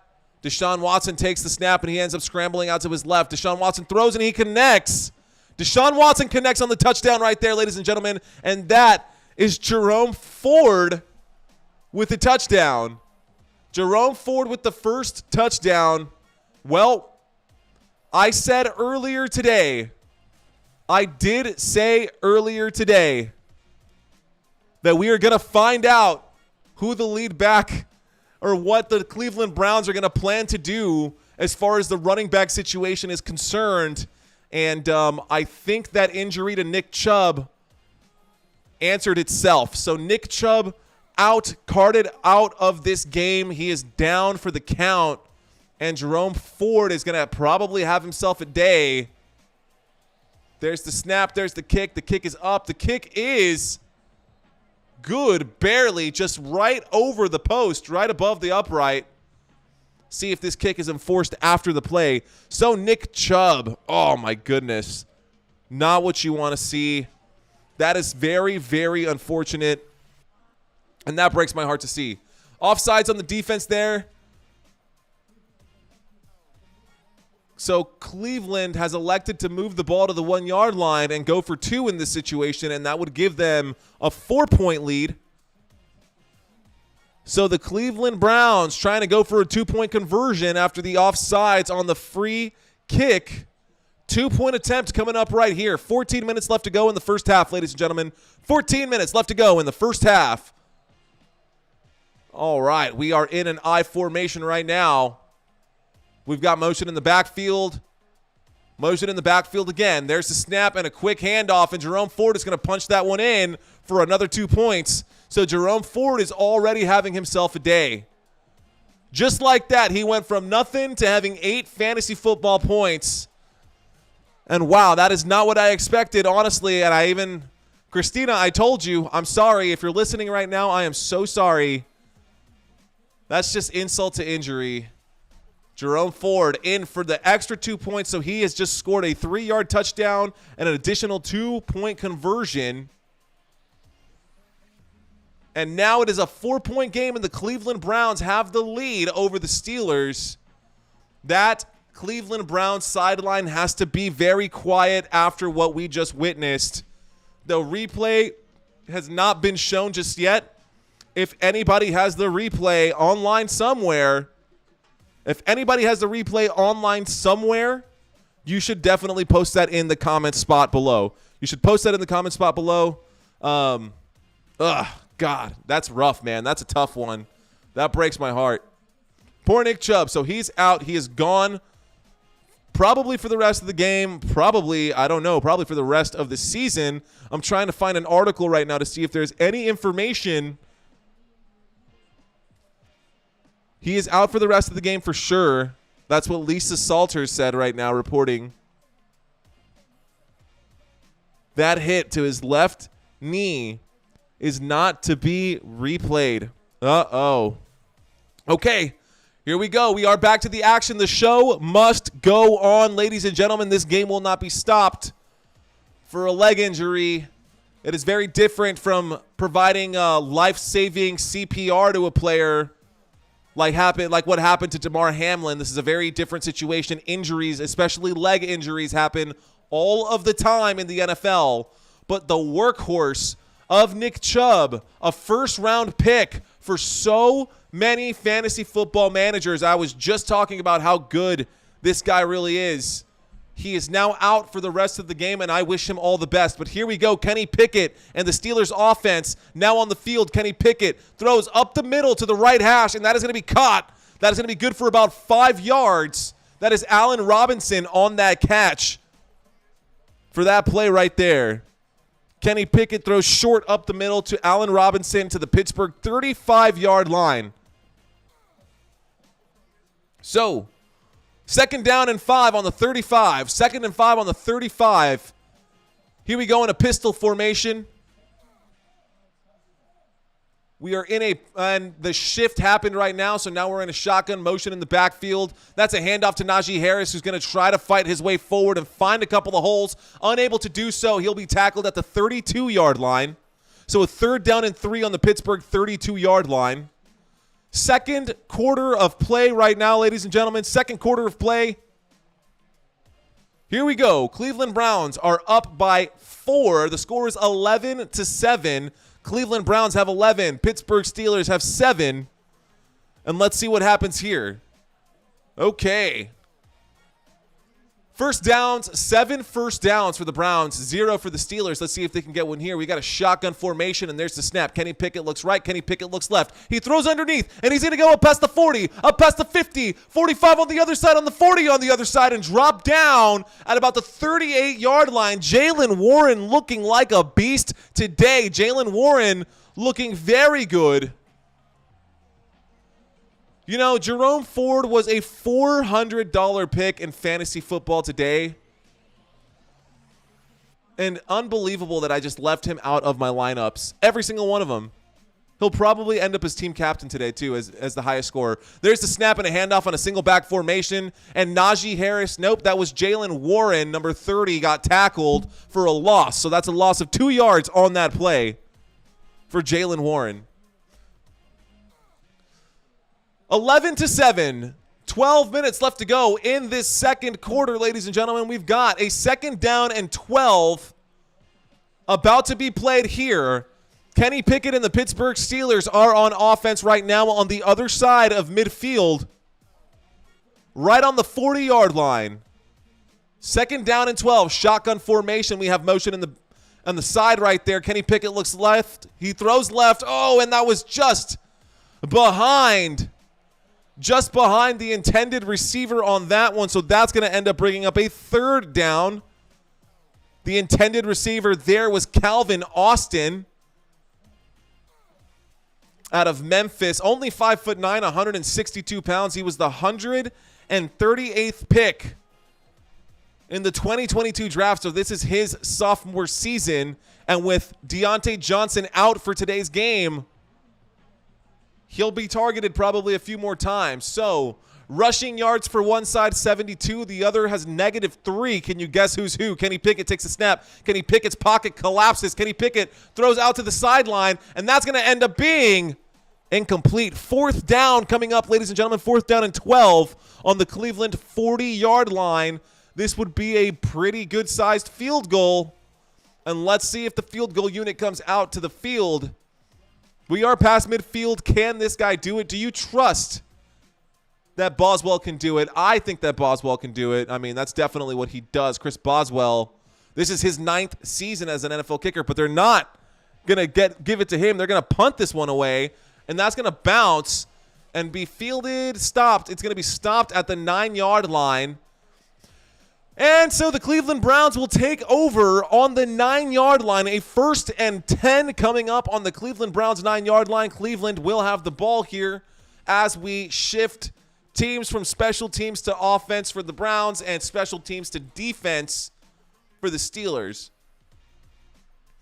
Right now, We are at a commercial break, so a TV timeout, ladies and gentlemen, TV timeout. This is supposed to be on ABC. I don't know if you're able to watch it on ABC or not, but I can guarantee you that if you want to pay way too much money, you can watch it on YouTube, which is always fun. Ladies and gentlemen, if this is your first time checking out Football Nation, my name is Mario Manuel. Thank y'all so much for watching. It is because of viewers like you that make this possible. I want to say thank you to each and every one of y'all who are watching this live stream, whether you're watching the stream because you're unable to catch the game on TV, or maybe you're just tired of your regular corporate broadcasters. I am here to bring you every single play, every single snap, and every single down, week in and week out. It is support from viewers like you that make this channel possible. So if you'd really like to show your support for this channel and content like this, all I ask is that you hit the like button for this video. If you have not already done so, just consider subscribing for this. It would make my day. Please consider subscribing to this channel. If you have not already done so, maybe I can get my words right if you do. Appreciate your support. I appreciate the love, y'all. We are in the second quarter of this game. Second quarter is just in its early stages right now. There was a mishap at the very end of that first quarter. So they did take a commercial break and then ended up going back to the first quarter after the clock said second quarter. Right now we should be close to midway through the second quarter, but that is not how this happened in today's game. So Nick Chubb effectively out for the rest of this game, ladies and gentlemen. Nick Chubb out for the rest of this game. It has already been said. Last week, he had 18 carries, 106 yards. He averaged 5.9 yards per carry. Didn't score a touchdown, but he was having himself a pretty good day with over 100 yards. I expected him to bring the thunder today once again. He had 10 carries for 64 yards in today's game, which, of course, in today's game, I mean, now that he got hurt, he's out. He will be out. And I don't know how long he's going to be out for. Let's find out if the internet has any information. Nick Chubb, injury news will be popping up. Carted to the locker room, apparent serious knee injury. There's the snap and a throw that's going to get bobbled. This same player who forced – you need to take Bryant out, man. Keep Bryant off the field. That's two passes that went his way that on the same side, on the left side – Here's that replay. Oh, his leg got snapped over to the left. Oh, no, they showed that one more time. Nick Chubb, emotional as he gets carted out.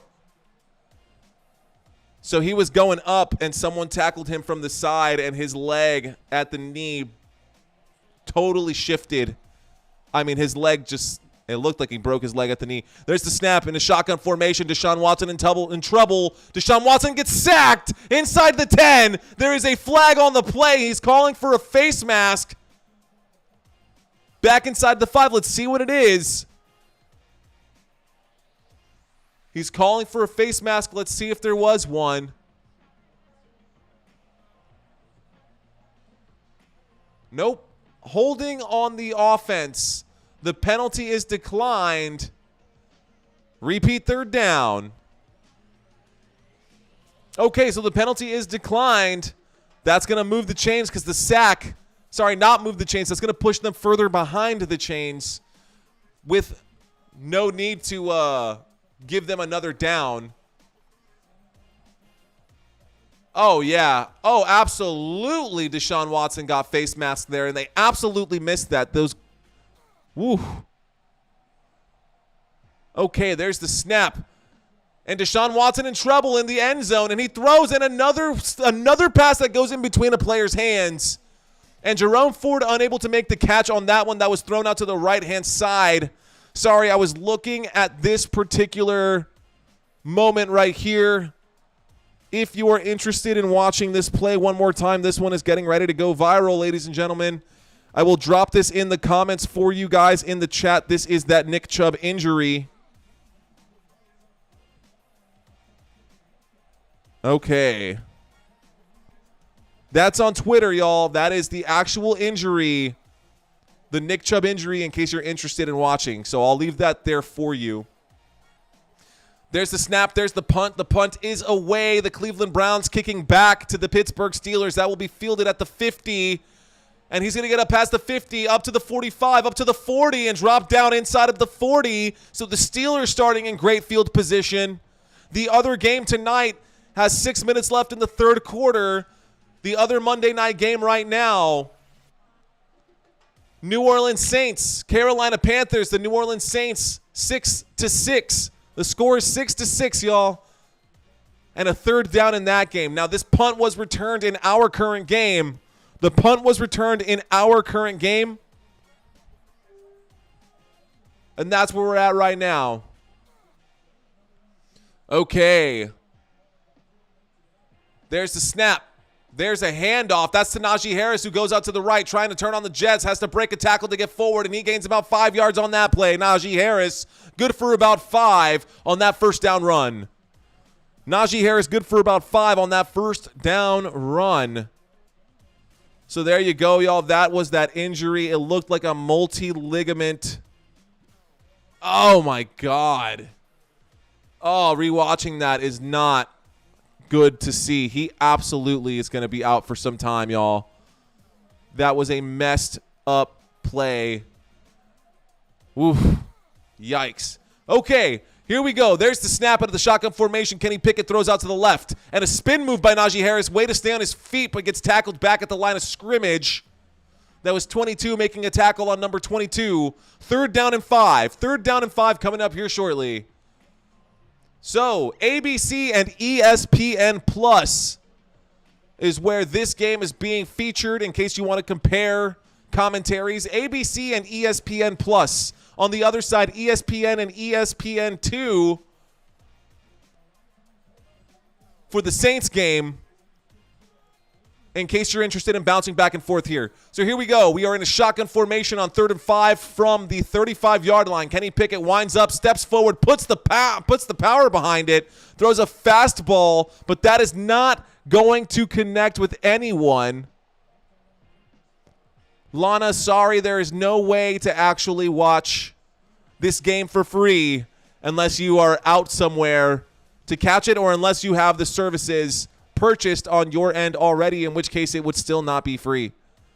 So, this is the next best thing. This is why I do this sports commentary, this sports radio here. It is color commentary, and right now we are lined up for a 52-yard field goal attempt. There's the kick. The kick is going to go up, and the kick is straight through the uprights, right down the middle, right up the pipe, and that is going to be 11-10 now. 3 points on the board. Chris Boswell with a big 52-yard kick, bringing this game to a 1-point game. A 1-point game right now. The Cleveland Browns are up by 1. The Pittsburgh Steelers, 10. Cleveland Browns, 11. 9 minutes and 11 seconds left to go. When we get back from this commercial break, they are switching offenses and defenses now. Well, special teams coming off the field, offense. Actually, special teams are just going to come back out again, because once you go from special teams on a field kick that goes good and goes through the uprights, that means you got to put the special teams back out to kick that one again. And it looks like there might be a touchdown on the other game right now. Are they going to mark this short? No, they're going to mark that as a touchdown. And the Saints are taking the lead. The score in the Saints and Panthers game is 12-6, in case anybody is interested in that game there as well. 12-6. A short 1-yard run, Tony Jones Jr. on that 2-yard run. And I don't know if he was in or not, but every scoring play is going to be reviewed. Let's see if that's good. That is the smaller screen that's split up on my TV, so I won't be able to get a very good look. On the left-hand side of my screen, I am watching the Cleveland Browns and the Pittsburgh Steelers. And the Pittsburgh Steelers defense is going to be coming out onto the field after that score, after that 3-point score from the Steelers. Chris Boswell kicking in a 52-yard field goal if you are just now joining us. So the Cleveland Browns, 26 consecutive seasons without a 2-0 start. The last time that the Browns had a 2-0 start, Bill Belichick was the head coach. Bill Belichick was the head coach of the Cleveland Browns back in 1993, and that is the last time that that team had a 2-0 start. So here we go in a shotgun formation. There's the snap and a quick handoff to Jerome Ford, who's going to run forward and gain about 4 solid, strong yards on that one. They might mark it as 3.5. Let's see where they mark it. It looks like 2nd down and 6, so he did get 4. Cleveland has possession right now. They are on the 29-yard line. So the Cleveland Browns on the 29-yard line of their own. They're on their own 29. 2nd down and 6. 8 minutes and 43 seconds left to go in this first half. Shotgun formation. Trips on the left. There's the snap. And Deshaun Watson is going to run left and run right back into a wall. And he's going to get absolutely stopped. He's going to meet that wall. And no going there. Highsmith and TJ Watt there to make that stop. You are not getting past TJ Watt, buddy. I'm sorry. That is just not going to happen. Not on your legs like that. Not the way that you ran that ball. Deshaun Watson does not look like Deshaun Watson of old. And they just lost literally their engine for their team, which was Nick Chubb. Can Jerome Ford step up? He will be the number 1 waiver wire pick this week. I guarantee you that. So this is your chance if you're light and have the spot. There's a deep throw. Oh, and that's going to be caught. Elijah Moore. They're going to wave that one off. Amari Cooper was underneath. That should have been a throw to Amari Cooper, who was past the sticks and wide open. Elijah Moore makes the catch. 1 foot. Oh, man, the 2nd foot just on the line. That line was split. His foot was half on the line and half out of bounds with the 2nd foot. Good call by the official, and the punt team will come out. In the other game, the score is 13-6. In this game right now, we are 11-10. Cleveland Browns still have the lead with a 1-point lead. There's a punt. The punt is up, and away across midfield, way back inside the 20, and that's going to be stopped at about the 18-yard line. So the Pittsburgh Steelers coming back out with their offense. The Pittsburgh Steelers putting up not a whole lot of numbers, honestly. The only reason that the Pittsburgh Steelers even have 10 points right now is because Deshaun Watson threw a pick 6 on the very first play of this game.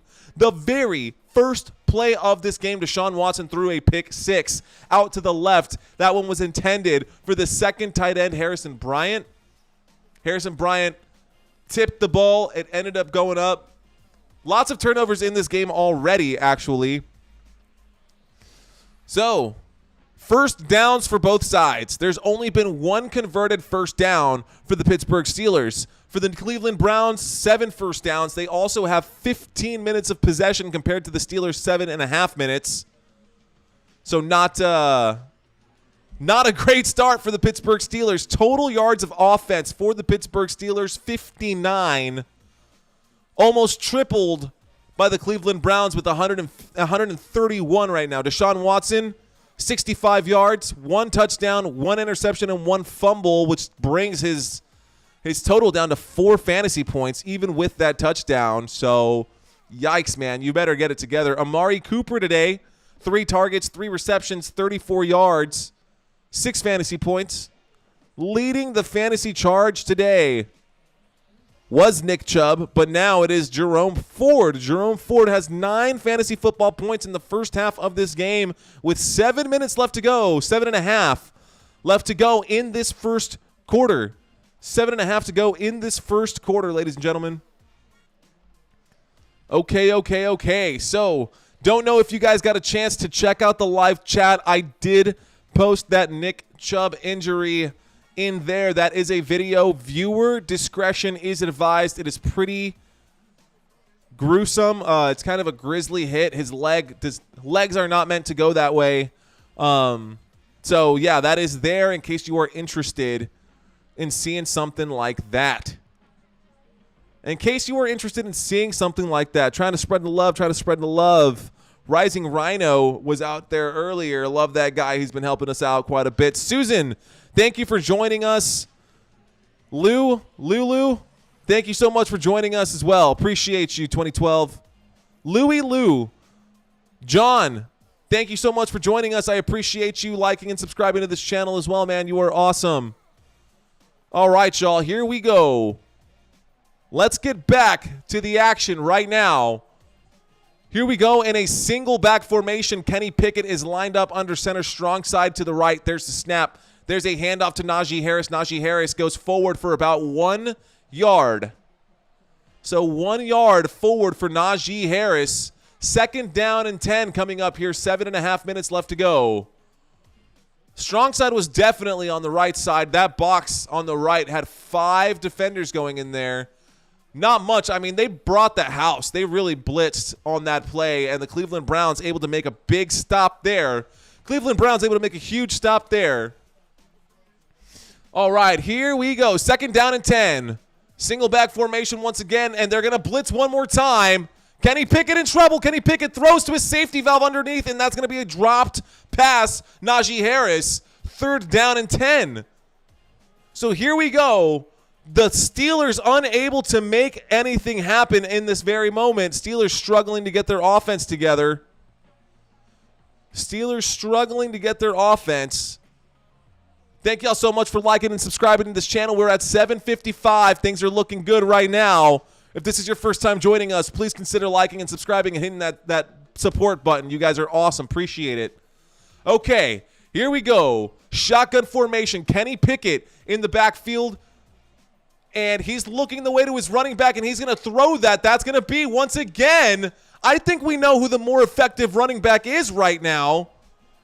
And I'm going to go out on a limb here and say that Jaylen Warren has been doing way more work and heavy lifting than Najee Harris. Jaylen Warren, definitely the running back that should be being featured right now. He might take Najee Harris's job at this point. 1st down and 10. 1st down, Pittsburgh. 3 receptions, 56 yards, 60 yards after catch. Jaylen Warren tonight. Here we go.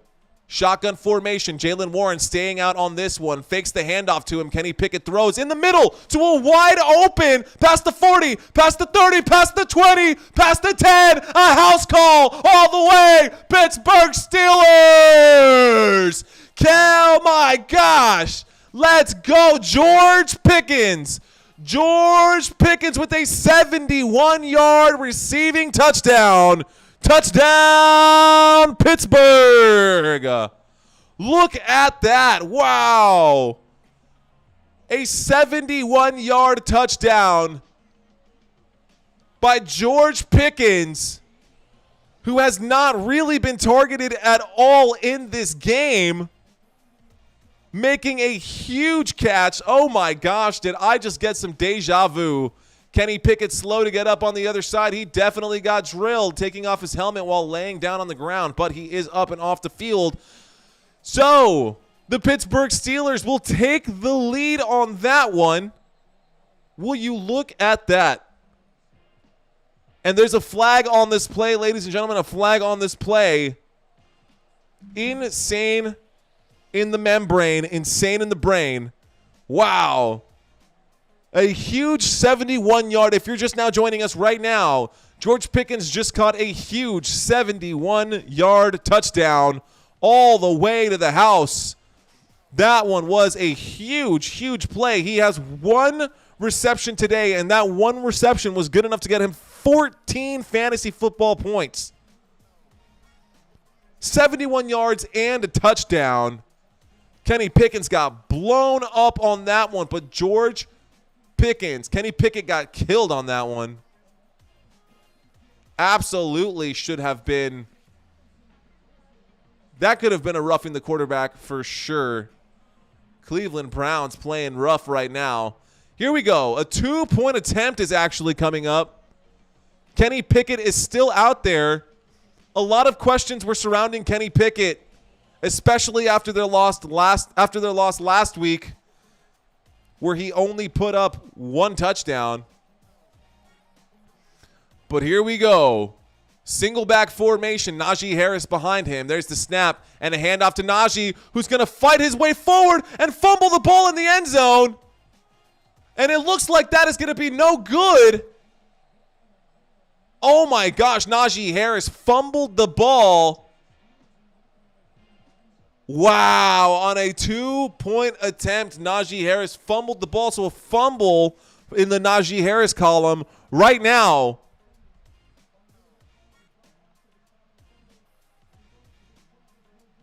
Yep, the try is no good. So the Pittsburgh Steelers were trying to get a 7-point lead. Mike Tomlin said we want 7-point lead, not a 5-point lead or a 6-point lead. Najee Harris tried to jump over the top of that pile, and the defense saw that coming from a mile away. The defense jarred that one loose. Both hands were put up on that play. And nothing doing there. Nothing doing there. Cleveland Browns with a big stop on that 2-point conversion. And the score remains 11-16. So the Pittsburgh Steelers will have to kick this one off. Back to the Cleveland Browns. If y'all are just joining us, Cleveland Browns have 11. The Pittsburgh Steelers just scored on a drive that started way back inside of their own 20 for sure, 25-yard line there. This drive, the drive that just led to the touchdown, 3 passing plays, 2 rushing plays. It went for 82 yards. It went for 82 yards. They only took 1 minute and 36 seconds of possession, and that's where they are right now. That blew up their stat line, the Pittsburgh Steelers, that blew up their stat line. They now have a total of 141 total yards of offense, and the Browns have 131 total yards of offense. Now, if you're a yard junkie and you need to know what each player has for their yardage because you're playing something like Prize Picks and it's important to you, well, here it comes. Deshaun Watson completed 8 of 15 attempts, 65 yards, 1 touchdown, 1 interception, and 1 fumble for fantasy football points.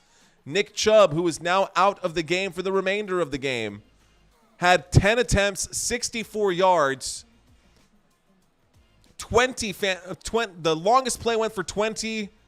He's got a total of 6 fantasy football points.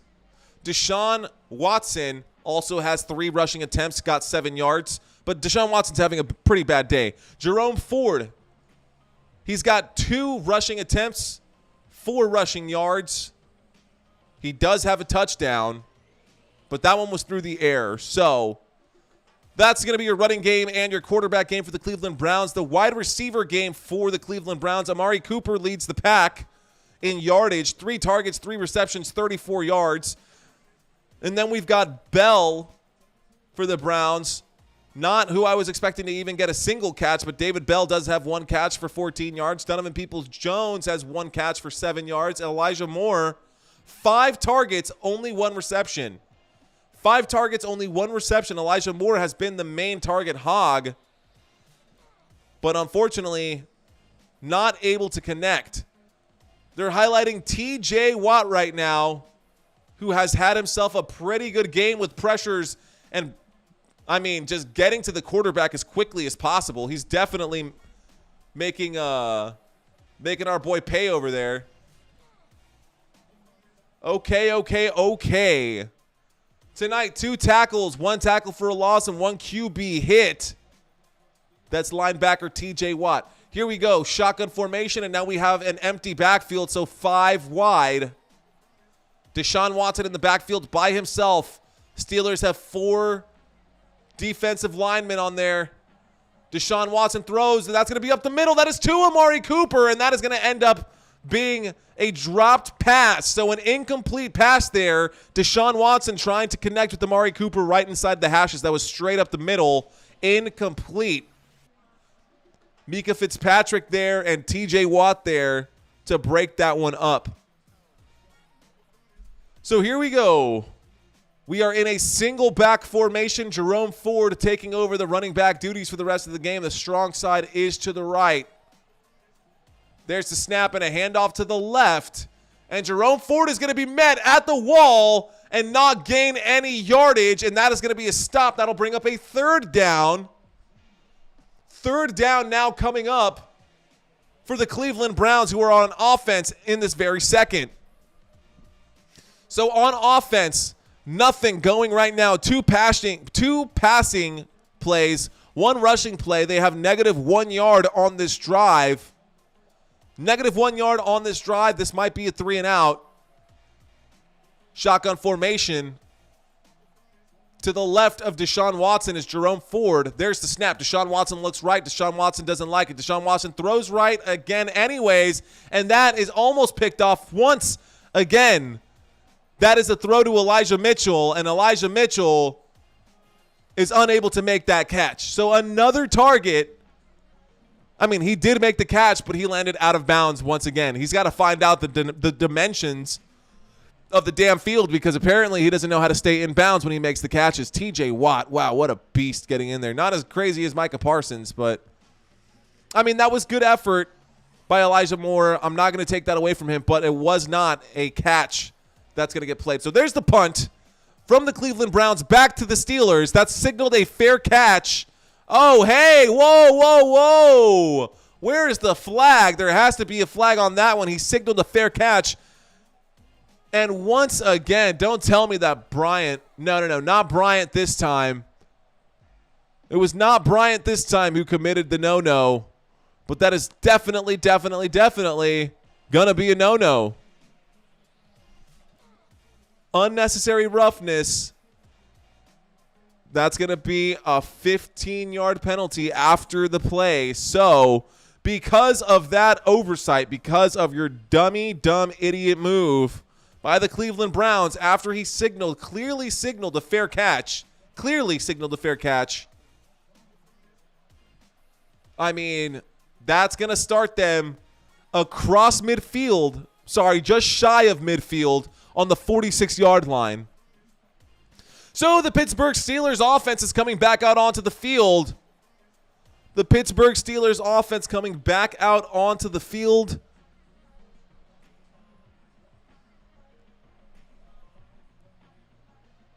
And we're waiting to see what formation we've got here. We've got a 1st and 10 coming up here on the 47-yard line.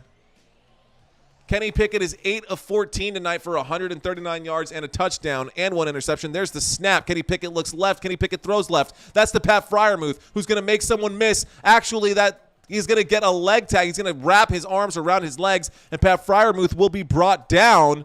So that's going to bring up a 2nd down and 8. A 2nd down and 8 on the Pittsburgh Steelers' 49-yard line, trying to get across midfield and into the Cleveland Browns territory. Haven't really had many 1st down opportunities here. Only 1 1st down, but they did convert another one that went all the way for a touchdown.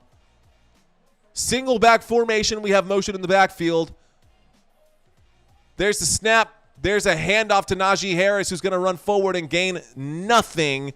Najee Harris looking like hot garbage today. Najee Harris has 6 rushing attempts for 4 total yards right now. Jaylen Warren is outpacing him, not by much on the ground. The Cleveland Browns have not allowed any yardage for either of the 2 running backs for the Steelers. Yards on the ground for the Steelers, 2. That's right, you heard me correctly. 2 rushing yards for the Steelers today. A total of 2 rushing yards. So here we go. There's the snap. Kenny Pickett winds up and throws, and he's going to throw, and that looks like a good catch. That looks like a catch right there from number 19. And Austin able to make that catch. Calvin Austin III out of Memphis on a fastball and a strike.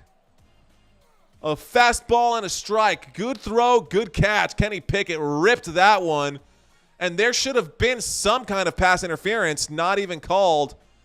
That looked like a clear, clean catch to me. So here we go, shotgun formation. There's the snap. Kenny Pickett looks left. Kenny Pickett is in trouble. Kenny Pickett ends up tossing that one forward. That's an incomplete pass. Incomplete pass. Kenny Pickett, while almost on the ground, ended up throwing that one. Let's see if he was actually marked down, if he was down, or if he was able to get rid of that before actually being down.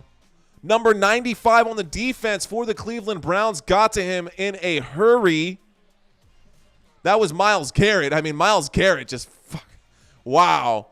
Myles Garrett got to him in like less than a second, literally. Myles Garrett, your left defensive end, 27 years old, the first overall pick in the 2017 draft, pick 1, round 1. And here's Pickett throwing it up the middle and straight into the dirt. That one was intended for I keep saying Kenny Pickens. It's George Pickens. Kenny Pickett to George Pickens. And that is a frustrating name setup, but it is what it is. So Kenny Pickett took that snap, looked to the right, threw to the right, just at the numbers right there. That was intended for George Pickens, but that one was way too low and in the dirt. So here we go, 3rd down and 10. 3rd down and 10, ladies and gentlemen, coming up right here. 3rd down and 10, George Pickens, 4 targets today. We are on the 41-yard line across midfield. There's the snap. Kenny Pickett does a pump fake. He wheels out to his left. Kenny Pickett in trouble. He throws the ball. Can he connect? And that is going to be an incomplete pass. So a 4th down coming up right now, a 4th down and 10. Not doing very well on the ground, unable to move the chains. Therefore, the Pittsburgh Steelers are going to have trouble moving it through the air as well. I mean, these offenses have to rely on one another. You can have a very high-powered passing offense, but then defenses are going to sit back on you the whole time, and, you know, that should open up for your run game. And vice versa, your run game starts being really good. They start stacking boxes, and you should have more space to play downfield.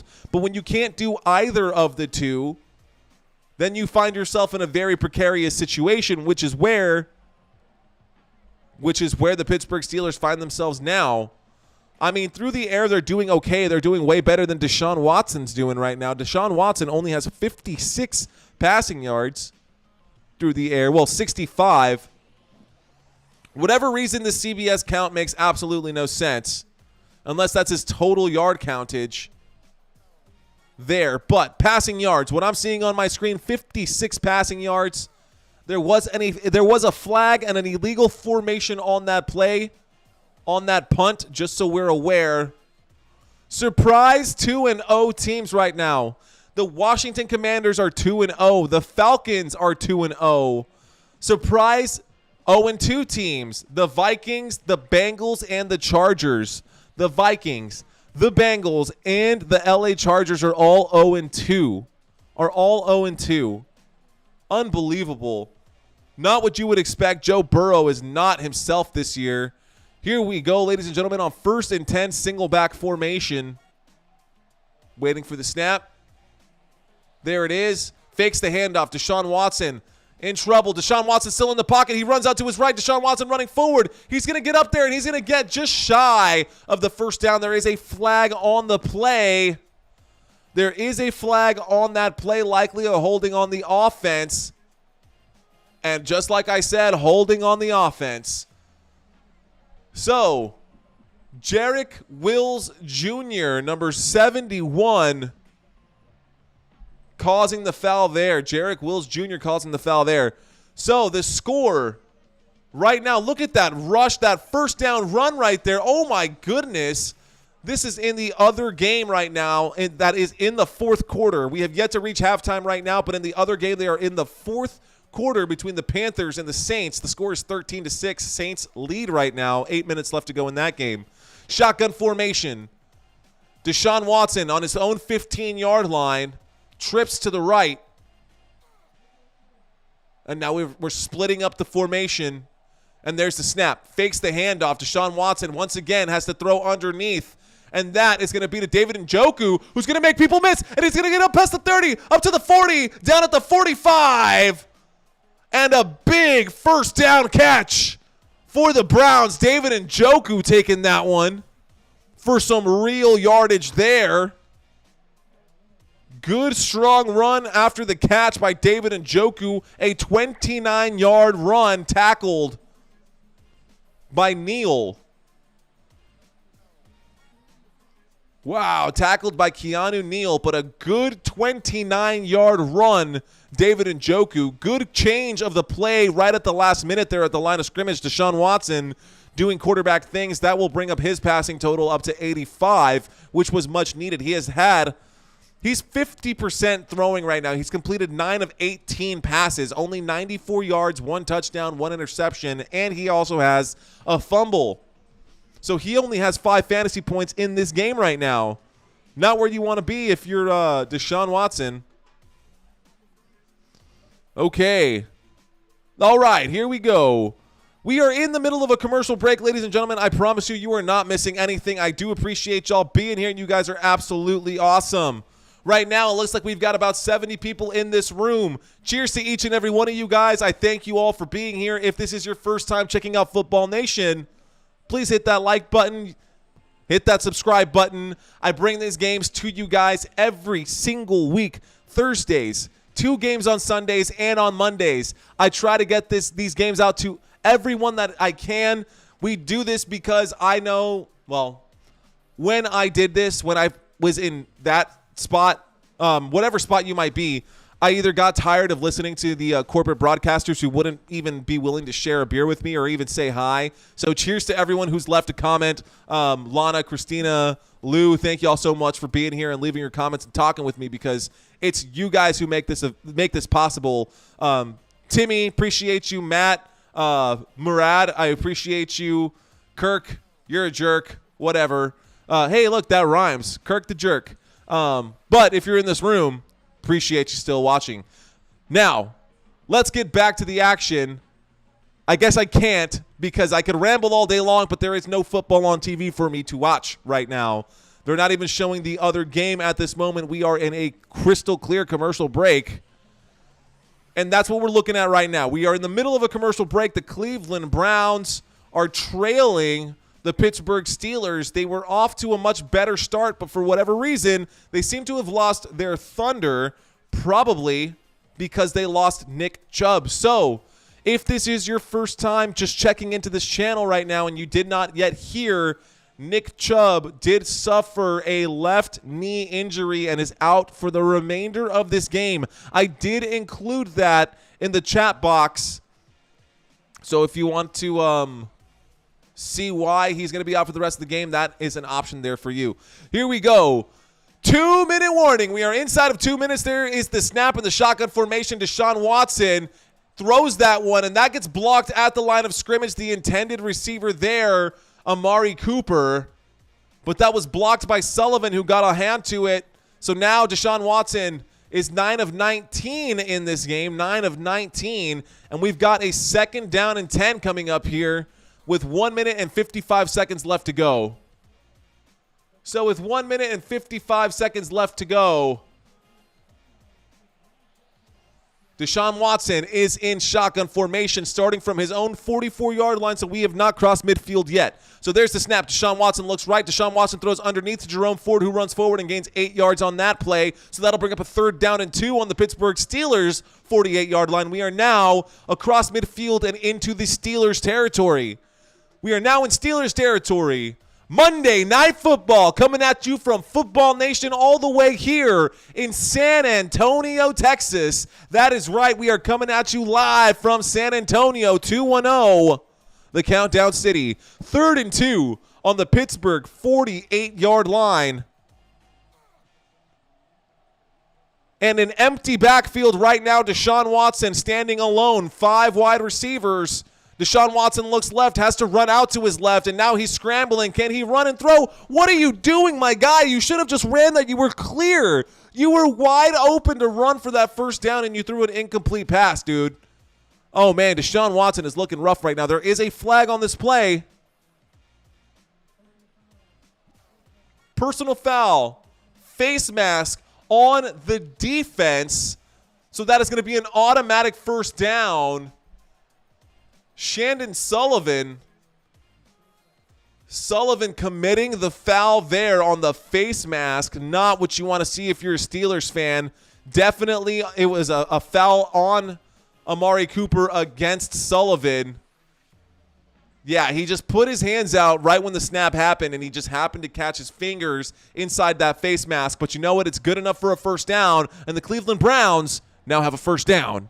Deshaun Watson, 50% from the field right now, just went over 100 yards. He's got 102, 1 touchdown, 1 interception, and 1 fumble. 10 of 20. Shotgun formation, takes the snap, hands that to Jerome Ford. Jerome Ford is going to fight his way forward to gain just about 3 yards, down at the 30-yard line. So a 2nd down and 7 on the Pittsburgh 30. Second down and 7 on the Pittsburgh 30. Thank you guys so much for being in this channel.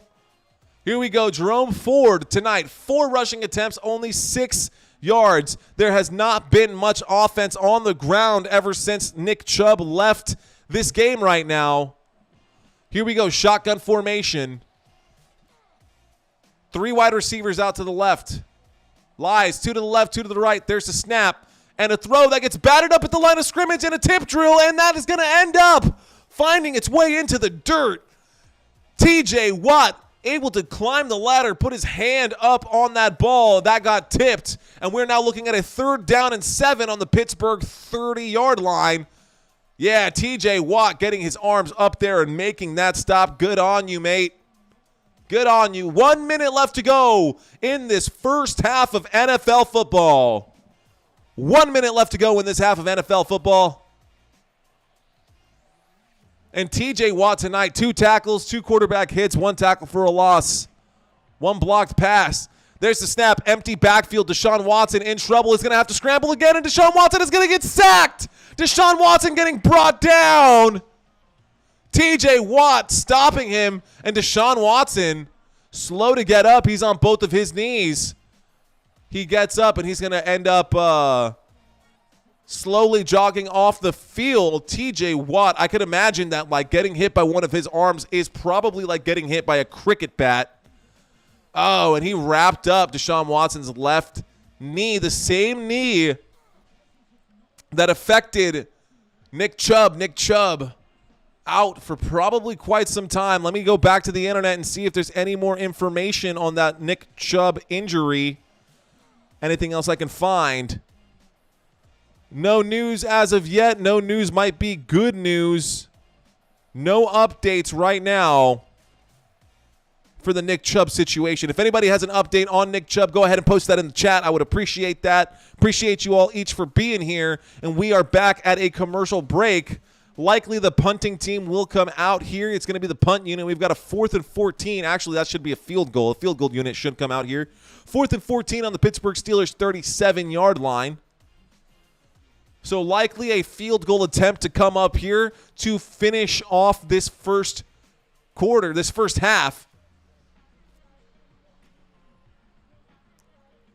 And I'm still waiting to see what's going on. I've got Troy Aikman and Joe Buck up on the TV screen right now. No football from my side. Here's a 55-yard attempt from Dustin Hopkins, who missed one earlier. There's the snap. The hold is good. The kick is good, and the kick is straight down the middle. The score is 14-16, ladies and gentlemen. You are watching Monday Night Football via Football Nation. Color Radio coming at you from YouTube. That is what I'm hoping for, y'all. I'm trying to get you guys basically color radio. If you are interested in watching, you can actually see my face. If you think I'm ugly, then you don't have to watch. All you got to do is listen. Thank you guys for being here. Thank y'all all so much. So a few seconds left to go in this half.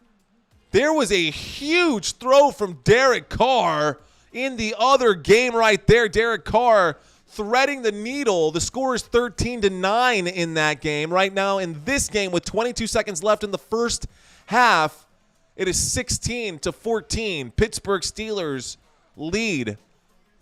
Now, can you believe that the Pittsburgh Steelers are still ahead and the Pittsburgh Steelers are actually winning this game with 2 yards of rushing offense? 2 yards of rushing offense. Okay, when we get back from the halftime, which we're not in just about yet, we've got 22 seconds. When we get back from that halftime break, the Pittsburgh Steelers will receive the ball. So let's see what they choose to do with possession here. There's the kick, and that one goes all the way back to the back of the end zone. And the touchback means that we're going to start this drive from the 25-yard line. Pittsburgh Steelers are going to start this drive from the 25, ladies and gentlemen. What do we got going on here? That one touchdown pass from Kenny Pickett was huge. That was a very good touchdown pass. And Mike Tomlin and the offense will come right back out.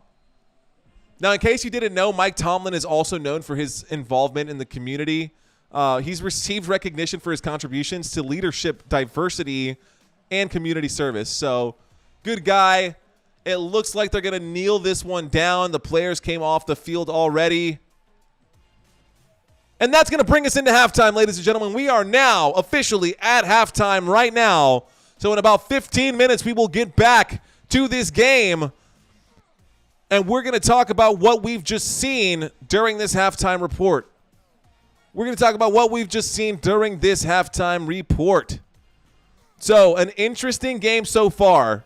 We do have a pretty bad injury that has happened.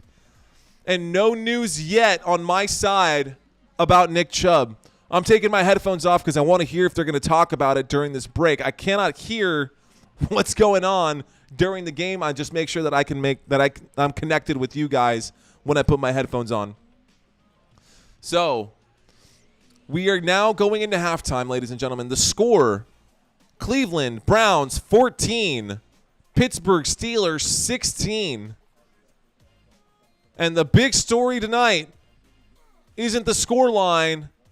It is the fall of Nick Chubb. So right now, the fall of Nick Chubb, I mean, my gosh, that is got to be so frustrating for these. He was carted off the field with a left knee injury.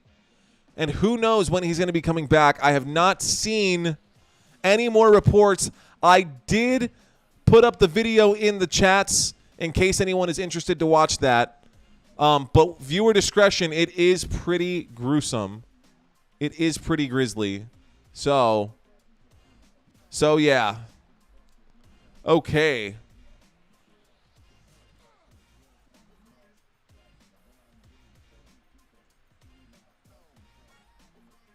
There you go. Just putting that one in there. LeBron James praying right now. Lamar Jackson, Derrick Henry, everybody across the league seeing and noticing what's going on. So, yeah, yikes, man. That's a rough one. That's got to be a tough one. Sorry about my hair, guys. I know it's a mess. So, next week, ladies and gentlemen, Thursday Night Football, we're going to have the San Francisco 49ers and the New York Jets. That is going to be a fun game to watch. I think if I was a gambling man, which sometimes I've been known to from time to time, I think I'm going to definitely put my money on the San Francisco 49ers. I think the San Francisco 49ers have a pretty good chance of winning that game. So coming up for these two teams, Week 1, the Pittsburgh Steelers faced the San Francisco 49ers, and they fell to the 49ers 7-3. Week 2 is tonight. The Cleveland Browns, they're up in this game. The Pittsburgh Steelers are up by 2 in this game at halftime. Week 3 on a Sunday night, 7:20 p.m. Central Standard Time, the Steelers are going to be taking on the Las Vegas Raiders. In Week 4, at midday, Houston Texans, they'll be playing the Houston Texans in Houston at NRG Stadium. And Week 5, they're going to be playing midday game. They will be hosting the Baltimore Ravens, and that's going to be another divisional matchup for them. Another divisional match for them in Week 5. And after that, the Pittsburgh Steelers will get themselves a bye week. So a bye week is going to be coming up in Week 5. Week 6 for them. Week 7, they're going to be at L.A. Week 8, they're hosting Jacksonville. Week 9, they're hosting the Titans. Week 10, hosting Green Bay. So 3 home games back to back to back for the Pittsburgh Steelers. That's got to be exciting for Pittsburgh Steelers fans. After that, Week 11, they're going to go visit the Browns in Cleveland, and then Cincinnati the following week. So 2 games in Ohio, 2 more divisional matchups. That's going to be a tough one. Week 13 against the Cardinals, Week 14 against the Patriots, Week 15 against the Colts, 16 against Cincinnati, and then Week 17 at Seattle. But that seems like forever and ever and ever away right now. The Cleveland Browns. Okay, here we go. We can talk some other football right now.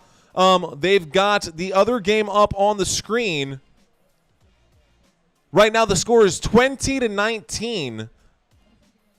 The Carolina Panthers, 20-9. The Carolina Panthers are trailing by 11 points. Carolina Panthers are out on the field right now. Bryce Young out in the backfield. Shotgun formation. We are covering the Panthers and the Saints in this very second right here during the halftime break. There's the snap. Bryce Young looks left. Bryce Young throws left and connects there, and that is going to be good to about the 31-yard line. Not enough for a first down, but a good throw right there. Looks like to number 15. I don't have my Carolina Panthers chart set up right now. And this Carolina Panthers offense is looking very, very different. Shotgun formation. Obviously, you don't have Christian McCaffrey, who's one of the best. Bryce Young takes his time, winds up and throws, but finds nobody there. Was thinking that Adam Thielen would emerge as the top wide receiver, but Bryce Young looks young. He looks very, very young, and he looks very inexperienced right now in this game. They are trailing the Saints. They're trailing the Saints by 11, and people are leaving the stadium right now.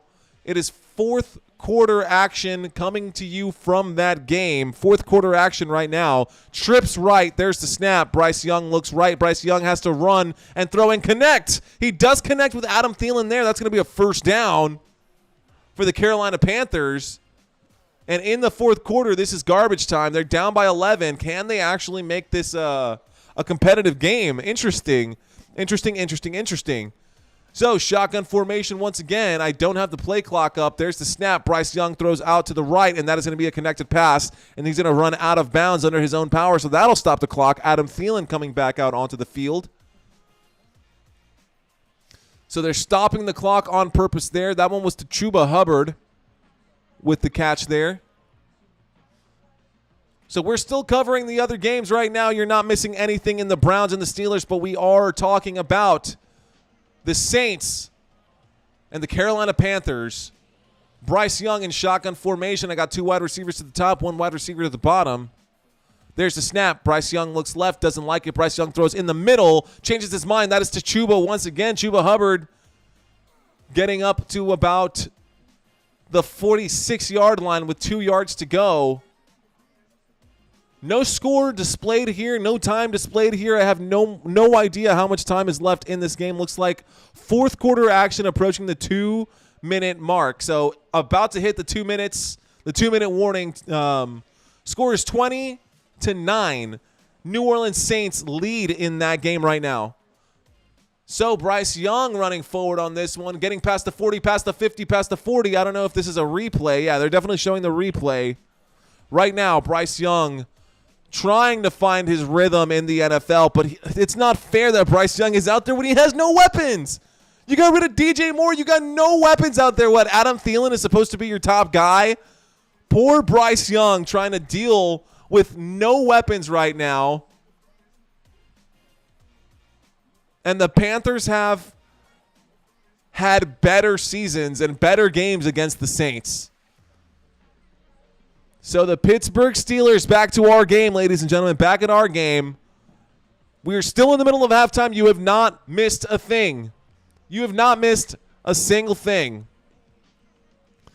So, can the Cleveland Browns find their offense? Can the Browns find their offense? We talked about their defense with Jim Schwartz earlier in the stream, but what about their offensive coordinator? What about Alex Van Pelt? Well, Alex Van Pelt, with 27 years in the NFL, including 18 as an assistant head coach, serves as the offensive coordinator for the Cleveland Browns. Since joining the team in 2020, Alex Van Pelt has been instrumental in transforming the Browns' offense into a potent force, achieving significant milestones in scoring, rushing, and player recognition. Under his guidance, the Browns recorded their second highest point total in franchise history, and they boasted the third best rushing offense in the league under Alex Van Pelt. Obviously, Alex Van Pelt isn't the one out there rushing the ball. You got to give credit where credit is due, and that goes to Nick Chubb for being such a beast. But, alas, he is now out of the game. And probably out for, I hope not the rest of the season, but I would not be surprised. So, In 2021, Alex Van Pelt's coaching prowess helped the Browns lead the NFL in rushing average, marking the highest average by a Browns team since 1966. This success contributed thanks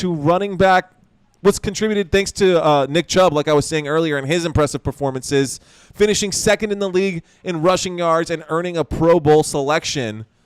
Van Pelt's extensive coaching journey also includes stints with the Green Bay Packers, where he worked with elite quarterbacks like Aaron Rodgers, helping him achieve remarkable success as well. With a background as an NFL quarterback himself and a strong track record in coaching, Van Pelt has played a pivotal role in the Browns' offensive resurgence while mentoring some of the league's top talents. Now, can he talk? Can he be the quarterback whisperer and talk to Deshaun Watson and get him to stop throwing interceptions on the very first play of the game? Well, that's not for me to decide. Now, the rest of the coaching staff, we've talked about the offense, we've talked about the defense, but what about the head coach for the Cleveland Browns? In case you did not know, that is Kevin Stefanski, the head coach, and Kevin Stefanski is in his third year with the Cleveland Browns and his 17th year in the NFL. So he took the role of head coach on January 13th, 2020, and his tenure has marked a remarkable resurgence for the team with 20 wins in his first two seasons, second only to franchise legends Paul Brown and Blanton Collier. Under Stefanski's guidance, the Browns notched their first playoff appearance in nearly 2 decades in his debut season with 11 regular season wins, earning him NFL Coach of the Year honors. Kevin Stefanski's impact on the Browns extended beyond the field. He navigated the unique challenges of the COVID-19 pandemic, successfully implementing a virtual off-season program and forging a resilient team that thrived despite multiple disruptions. Offensively, the Browns achieved impressive statistics with their second highest point total in franchise history under Kevin Stefanski and a top 3 rushing offense. His coaching abilities have elevated players like Michael Garrett, Jack Conklin, and Joel Bitonio. Gosh, I'm all over the place. I don't know why I couldn't say that name. But Joel Bitonio to all-pro statuses and Pro Bowl recognition. Before the Browns, Stefanski spent 14 years with the Minnesota Vikings, gradually ascending from assistant to offensive coordinator. His contributions there helped Kirk Cousins achieve career-best statistics at that time and led them to a playoff win, also developing talents like Dalvin Cook and Stephon Diggs. A while ago, right? Stephon Diggs is now firmly with the Buffalo Bills. Anyway, Stefanski's career, that journey exemplifies his resilience and his adaptability, making him a central figure in the Browns' resurgence. How much that resurgence can actually surge once again has yet to be seen. They are trailing right now by 2. The Browns are trailing by 2. And the start of the third quarter is coming up here in just a moment, ladies and gentlemen. We haven't had a chance to talk much about the coaching staff with the Pittsburgh Steelers. If we have a lull during the game, I will get to that right now. But the Pittsburgh Steelers defense is holding up, and that defense is led by defensive coordinator Terrell Austin. Austin is entering his second year as the Steelers defensive coordinator. He has orchestrated a remarkable turnaround for the team's defense. With 20 years of NFL coaching experience, Austin's impact has been transformative to say the least. Now, under his guidance, Terrell Austin, the Steelers' defense improved dramatically during the latter half of the 2022 season, becoming the league's toughest defense, only allowing 272 yards per game after their bye week. So that's something to keep an eye out on. This defense, the Steelers' defense, is stout. So here we go. Monday Night Football, second half getting started right now, ladies and gentlemen. Getting ready to kick this ball away are the Browns, and there's the kick. It is up, and away. And the Pittsburgh Steelers will be starting their drive, their first drive of the half, from the 25-yard line, starting the first of the half from the 25-yard line. Can they get another win? This would be the first 2-0 start for the Cleveland Browns since 1993 when Bill Belichick was the head coach of that unit. If y'all are just joining us right now, thank you so much for the love. Thank you so much for the likes and the subscriptions. Y'all are awesome. Single back formation. There's the snap. Kenny Pickett wheels out to the right. Kenny Pickett in trouble. Kenny Pickett has to throw that ball, and he throws an interception. Oh, no, he ends up dropping that one. That one was an intercepted play, and he got both of his hands to it, and he was unable to come down with that one. Kenny Pickett getting away with a big mistake there. Oh, wow. Both feet got inbounds, and he knocked it out of his own hands. He had the ball in his hands. Oh, that is embarrassing, dude. That is rough for the Cleveland Browns defense. Rough for Jim Schwartz's defense. A good break for the offense of the Pittsburgh Steelers. There's a snap in a single back formation. Kenny Pickett taking his time, stands up, throws in the pocket, and throws just short. And that is going to be an incomplete pass on second down. So now we've got a 3rd and 10 coming up. The intended receiver there was Calvin Austin III. Out for tonight's game with the Pittsburgh Steelers is Deontay Johnson. Deontay Johnson out in this game, not playing tonight. So they're showing the other game right now, and it looks like they were able to score. Not important. Here we go. 3rd and 10, shotgun formation. There's the snap. Kenny Pickett looks left. Kenny Pickett looks up the middle. Kenny Pickett taking his time. He's jumping in the pocket. He throws. He delivers. He stands and delivers and throws a strike, and that's going to be brought down at the 50-yard line. George Pickens there for a first down. First down, Pittsburgh. Pittsburgh Steelers with their first down of this half. And we've got some players who are slow to get up on defense for the Cleveland Browns there. Oh, man. That looked like a non-contact injury there for the defensive player. We might get another official's timeout. Kenny Pickett taking his time, throwing a fastball to Kenny Pickens. I keep saying Kenny Pickens to George Pickens. Kenny Pickett, KP to GP. And now we've got someone else who's down holding their knees, the Cleveland Browns, getting chopped down week after week. They had some struggles last week with injuries, and here we go again with more struggles this week. It was number 99, who tweaked that left ankle, and that is not good. I mean, that left ankle definitely kind of rolled over. Let's see if he's going to be able to get up under his own power. He is a big boy. That's Zadarius Smith on the ground right now. Zadarius Smith, 31 years old. He's the right defensive end, playing the right defensive end for the Cleveland Browns. So, yeah, all 6'4", 275 pounds of him got rolled over on that left ankle of his own. He tripped under his own left ankle, and he definitely is looking like he's been in better shape before. Has anybody here on this page done a raid? I've never done a raid before. I don't know if I can even do that. Maybe I should pull up some other people's streams to see if anybody is streaming, and we can try to do a raid, a Football Nation raid. Never done one before. Could be interesting to try for the first time. Would be pretty fun. Okay, let's see if we can help out my boy Rising Rhino and see if we can send out a raid in his direction right now. So here is the link for my buddy. If you go over into that room, don't know if anyone's going to join, but it would be really cool if you guys could. It would make me feel better. He has sent many raids my way. And I missed him this time. So if you guys get a chance to check this guy out, Steelers by 13 or 18 or nah. 13 to 18. I think the Steelers might actually start pulling away, man. Obviously, the score is not going to end up being 13 to 18.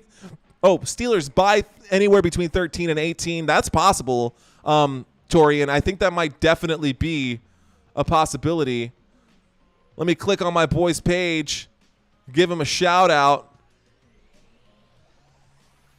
Football Nation in the house, buddy. Hope you're having a good stream. Don't really know how to run a raid. Never really had that. But if anybody has a chance to go over to his page right now, give him a thumbs up, give him a like. Definitely appreciate it. I know everybody in the YouTube community is happy to get those, so I hope he can see this coming up right now. Don't know what's going on with his page right now, but I do wish him the best in his live stream. So shout out to you, brother, and I hope you're enjoying yourself. All right, cool. Here we go. So we are getting back to the action right now, ladies and gentlemen. Getting right back to the action. I apologize for taking my eyes off the screen for so long. I will make it up by staring at you inappropriately for way too long. Yeah? You like that? You've been bad. All right. I'll stop. Okay, cool. Ladies and gentlemen, my name is Mario Manuel. Here we go from midfield. A snap and a handoff quickly to Jaylen Warren. Jaylen Warren's going to push his way forward and gain 5 yards on that play.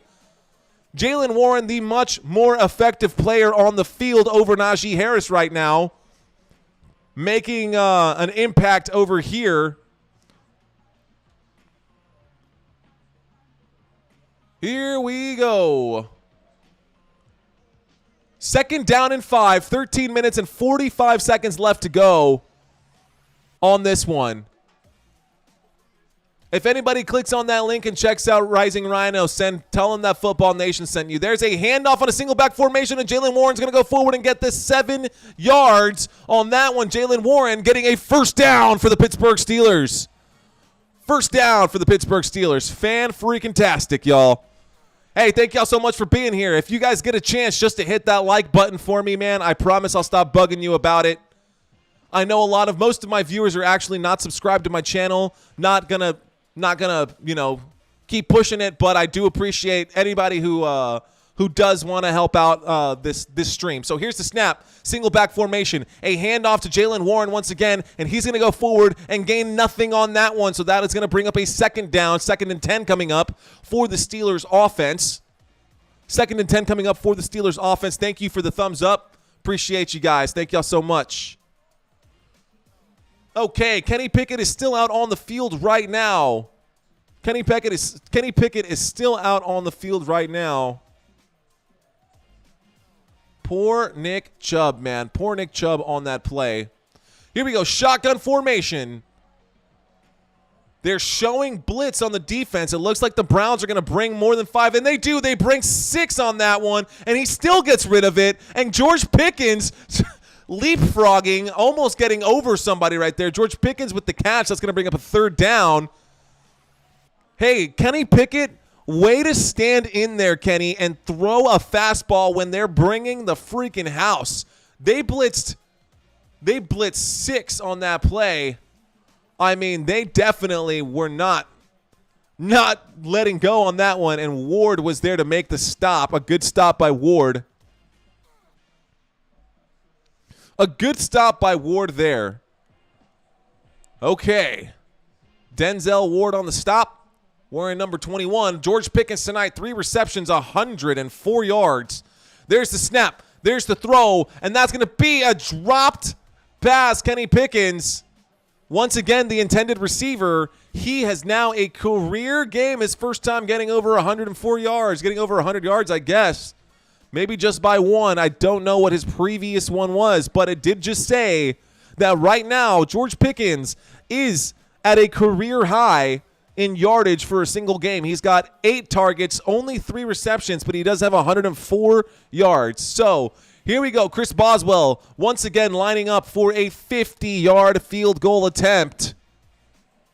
81%. Kicking, and that kick is going to go up, and that kick is going to go. Does it have the power? And it does, barely getting over that. A full 50 yards on that kick. Chris Boswell still got it. Chris Boswell still got it. Can you believe that this is his 9th season in the NFL? So, the kicker out of Rice, able to kick that one way, way, way down the field, putting up a 50-yard field goal. That's 2 from 50 for him. So he's probably having himself a really good fantasy day as well. Thank you for the likes and the subscriptions, guys. You guys are freaking awesome. I appreciate you. Cheers to you, Modelo, for the fighting spirit or the warrior or the fighter within us or whatever the commercial says. I don't care. I'm just drinking it because I'm out of the good stuff. So, salute to you. Thank you so much for watching the stream. Cheers. And I'm going to take a second to wet my whistle. Is that appropriate to say? I know some of y'all got kids, so I apologize.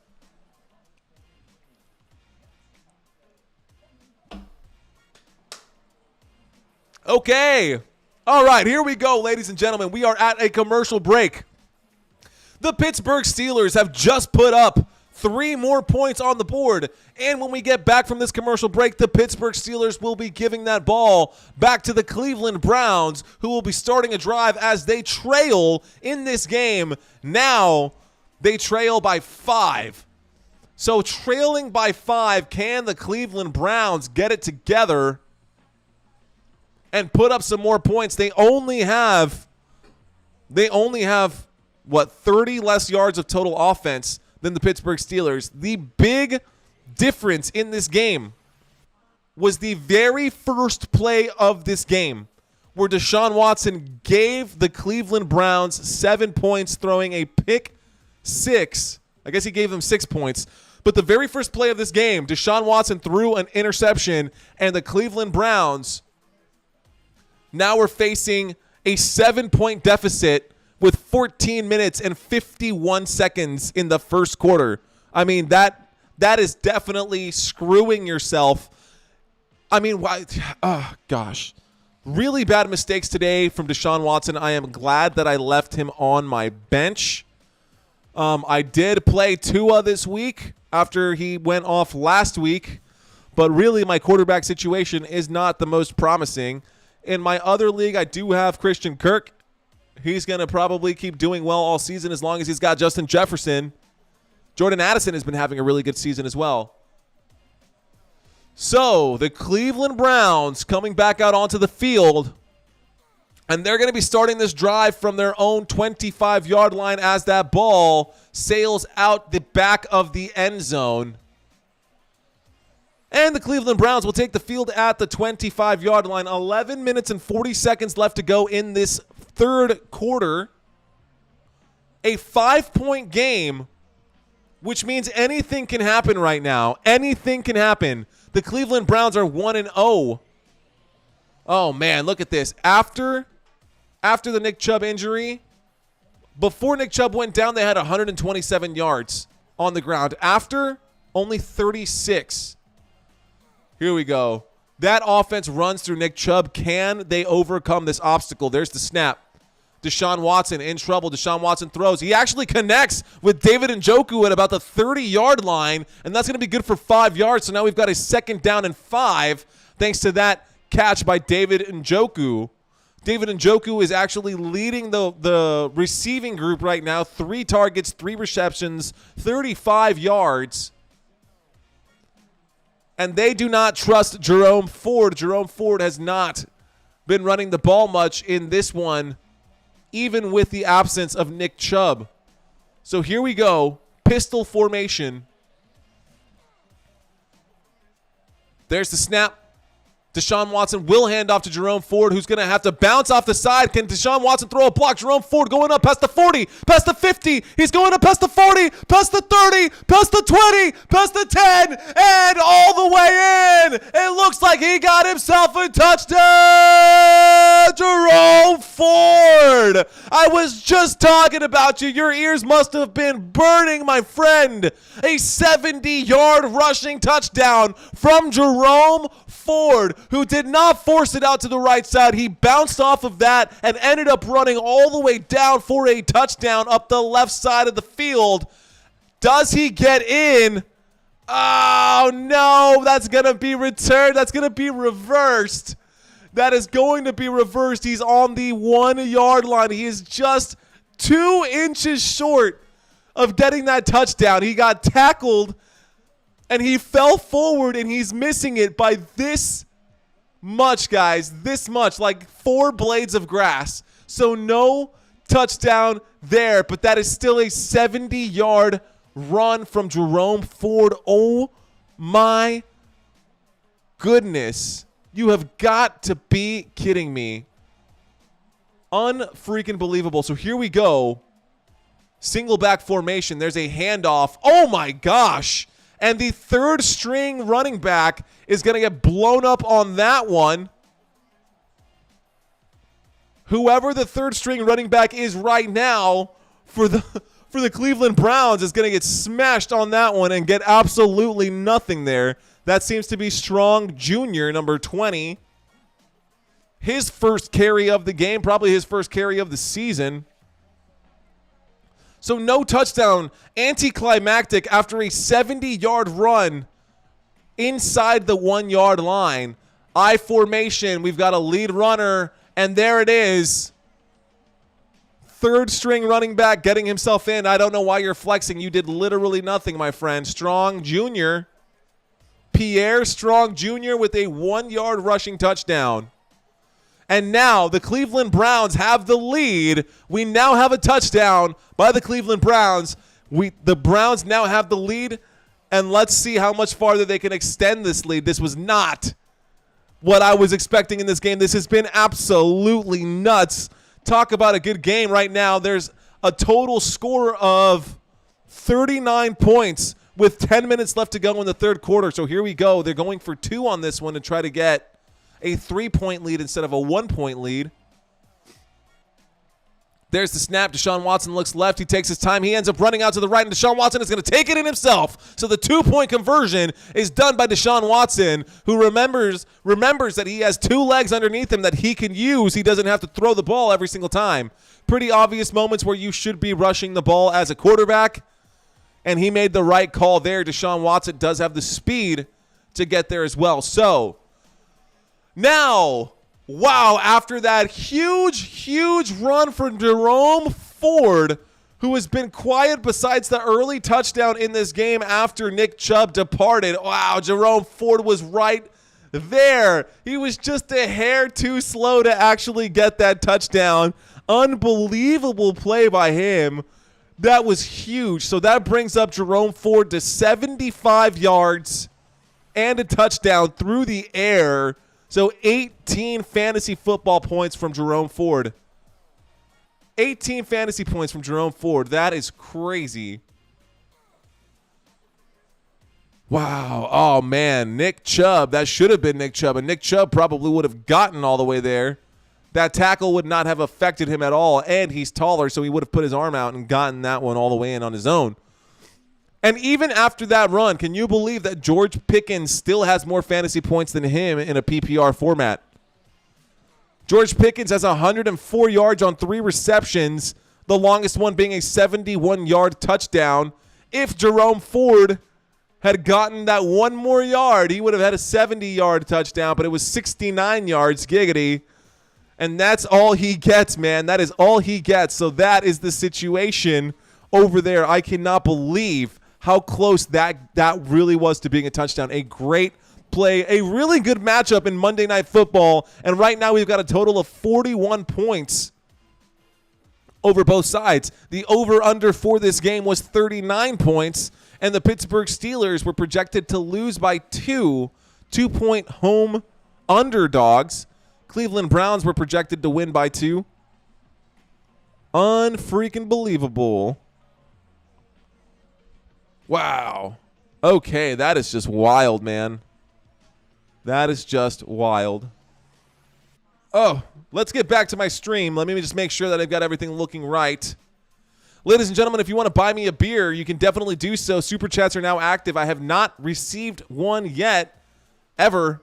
So could be cool, would be fun, would like something like that, but I'm not asking for it. I appreciate y'all being here. Whoa.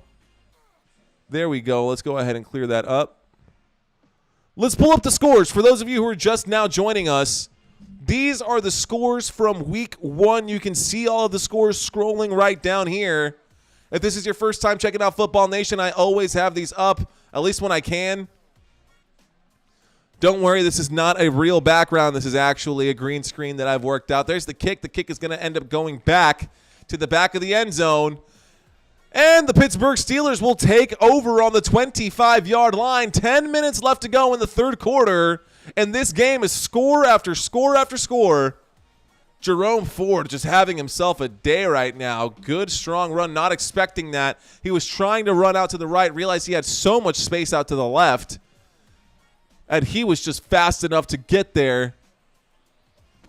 Barely got stopped. I mean, he barely got stopped on that one. Monday Night Football. Empty backfield, ladies and gentlemen. 3 wide receivers to the right. 2 wide receivers to the left. There's the snap. Kenny Pickett takes his time, throws the ball, ends up getting batted down. That'll bring up a second down. Second down and 10 coming up here from the 25-yard line. Second down and 10 coming up from the 25-yard line, ladies and gentlemen. And my group chat is popping off right now. Group chat popping off right now. Oh, my gosh. That is not what you want to see. Hopefully Nick Chubb is okay. Sending pictures and still shots of that terrible hit on Nick Chubb. Anyways, here we go. Kenny Pickett tonight, 25 attempts, 15 completions for 184 yards. Here he goes out of the shotgun. He throws the ball and connects with George Pickens again. George Pickens just shy of the 50-yard line. That'll be a first down. Pittsburgh Steelers. Pittsburgh Steelers with the first down on that play. Unfreaking believable, fantastic right now is George Pickens tonight. How good has he been tonight? Well, I'll tell you. George Pickens has 127 yards already of offense and a touchdown. There's the snap and a shotgun. Kenny Pickett in trouble. He has to run. Kenny Pickett is going to get sacked well behind the line of scrimmage, and that's going to be dropped down at the 35-yard line. That'll bring up a second down and 21 from the Pittsburgh 37, actually, from the 37-yard line. So a big sack going there. Pittsburgh Steelers got sacked on that one. They only brought 4, but that was enough to break through that offensive line. Kenny Pickett took his time to throw the ball, did not see anyone downfield. That stop. He's rubbing his belly over there, proving that he's a big boy and that he's hungry for more. Here we go. Shotgun formation, ladies and gentlemen. Shotgun formation. There's the snap. Kenny Pickett looks right. He throws right. He connects once again. That one is to number 13. And we have an injured defender. Injured defender. Okay, who is that on the ground right now who is holding his arm the way that he is? But we've got an injury timeout, ladies and gentlemen. You are not missing much. An injury timeout. Thank you for whoever just subscribed, man. I appreciate you. I'm going to get, you know what? I got to figure out how to pull up the, looked like it was Newsome, and he slipped. Injured himself on the tackle. He slipped on someone's leg. I don't know if he fell on his own arm. But that's the stop that was made right there. Okay. Okie dokie. Rock and roll, ladies and gentlemen. Scores for week 2 are going to be sliding underneath right here. These are the other games this week. The Chiefs, 17-9 against the Jaguars. They walk away with a W. The Raiders, 10-38. The Bills destroyed the Raiders this past week. 38-10. The Bills absolutely smashed them. The Chargers are now 0-2, slipping to the Tennessee Titans. That was a win in overtime for Tennessee. Can you believe that? A win in Tennessee over the Chargers. The 49ers won 30-23. However, I will say this, Puka Nacua with 20 targets in that game. Oh my gosh, does Matt Stafford like that guy? The Giants barely won against the Cardinals by a field goal, and that was a scary, scary game if you were a Giants fan. Hopefully your team won on that one. And, yeah, okay, here we go. We've got political commercials. You got to love politics. You got to love politics in sports, right? They always say you got to cut that stuff out, but here we go. But it's cool when you do it. Doesn't matter. You know what? Let's not talk politics. Let's talk something else. Let's talk about what makes people tick. No. Let's not. Let's keep it light. Let's talk about religion or abortion or something. Just kidding. Can't believe I said that right now. Let's not do any of those things. Let's get back to this football action. Right now, they're just listing off a bunch of celebrities. We are in the middle of a timeout right now. Let me fix my cable here. We are in the middle. We're in the middle of a commercial break. You're not missing anything, ladies and gentlemen. I promise you that we are not missing anything. Dancing with the Stars commercial up right now. There's a sky aerial view of the field. The Pittsburgh Steelers trail the Cleveland Browns 19-22. 19-22 right now. And this is the score right above my head in case you're interested. The Pittsburgh Steelers have possession of the ball. You can see that indicated by the tiny little football that's right next to that 19. Here we go in an empty backfield. We've got 5 wide receivers out there. There's the snap. Kenny Pickett throws underneath, and that's going to be good for about 8 yards. Looks like 10, but they were behind the sticks there. They were at third and 21, so now a 4th down. That was Jaylen Warren on the reception, who's had a much, much better day than Najee Harris. I think Jaylen Warren is going to end up being the main running back for them. I mean, he should be. He looks better. He just looks sharper. He looks more explosive. Najee Harris is running like he's Ezekiel Elliott, just running through molasses right now. Looks like trash. We are in the punt formation. The Steelers are getting ready to kick this one back. Steelers getting ready to kick this one back.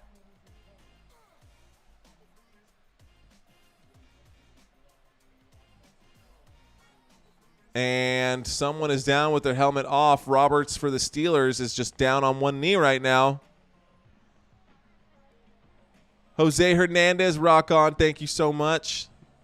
Much love. Thank you for joining that and sending a shout out. Uh-oh. What just happened there?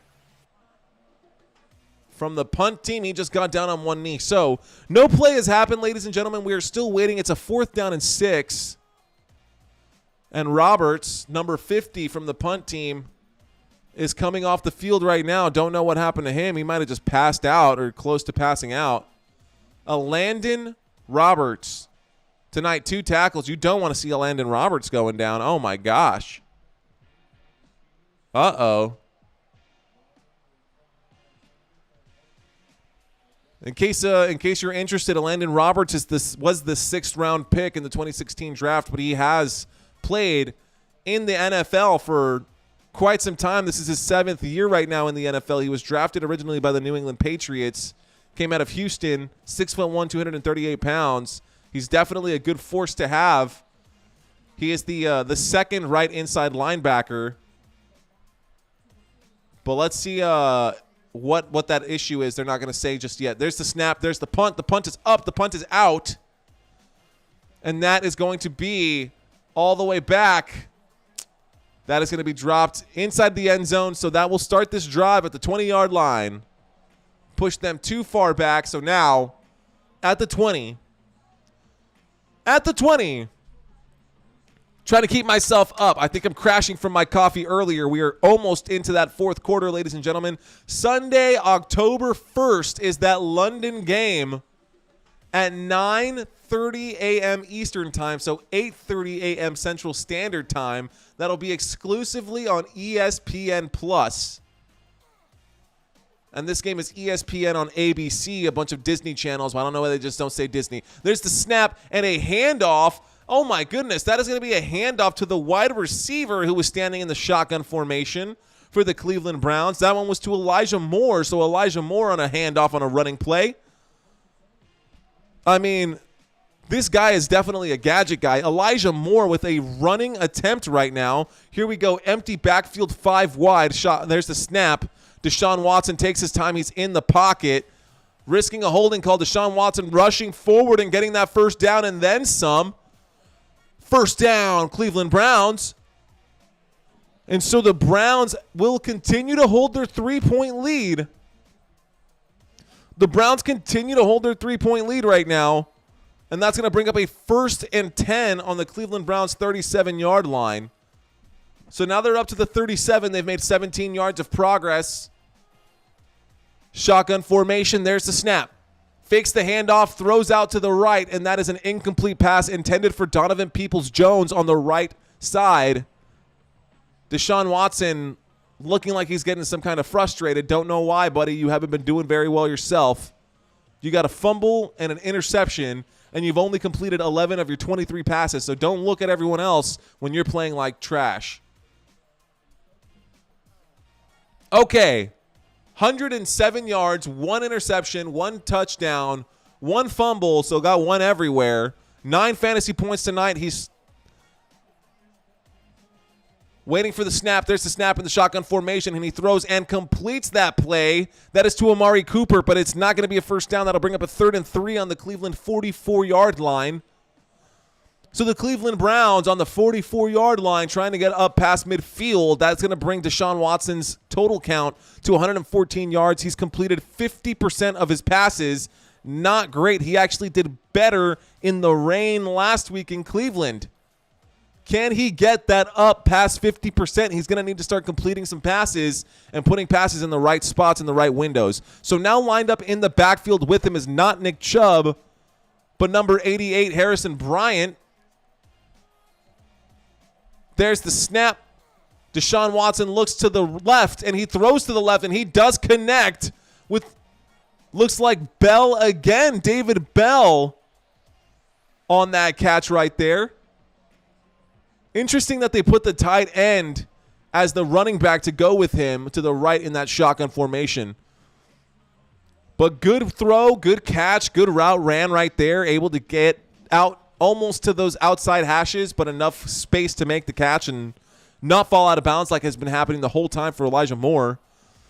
So here we go. Shotgun formation, fakes the handoff. Deshaun Watson stands up, decides to throw a deep, deep bomb. How far is this going? All the way down to the end, and oh my goodness, almost picked off.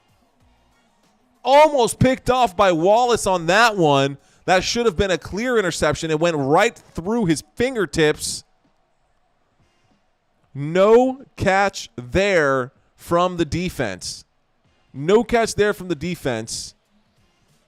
And that was clearly overthrown, a huge overthrown pass. And we've got a 2nd down and 10. So on 1st down, they decided to take a deep, deep shot. Overthrew that one. I mean, there was nobody even close to that. It looked like he was trying to give that ball away. Here we go. On the 49-yard line, Deshaun Watson takes the snap and decides to run it himself. He's going to run out to the flat. He's in trouble, and he gets pushed out of bounds. Shakes a defender, and there's a flag on the play at the end of it. Who is the flag on? It's probably on Deshaun Watson, who tried to shake off the defender who was pushing him and chasing him out of bounds. Even though he was already out, the defender wouldn't lay off. So Deshaun Watson did not like that.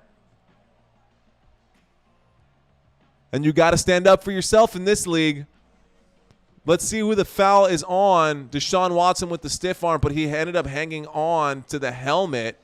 Oh, Deshaun Watson should not have done that. That is definitely should have been a foul on Deshaun Watson, who is holding a face mask here and ends up throwing this dude by a pinky. He literally only had the pinky in the face mask. He could have broken his finger. What an idiot. What are you doing, bro? Okay, you're also not my bro. I don't know why I even said that. I hate you. Anyways, that was a foul on Deshaun Watson, as it should have been. Personal foul. Personal foul on Deshaun Watson. So now we go with a 3rd down here. 3rd down and 25. Talk about putting yourself behind the chains. 3rd down and 25 on the Cleveland 34-yard line. The score is 22-19, 5 minutes and 7 seconds left to go in this 3rd quarter. The Browns have to get all the way to the 41-yard line, and they're on the opposite 34.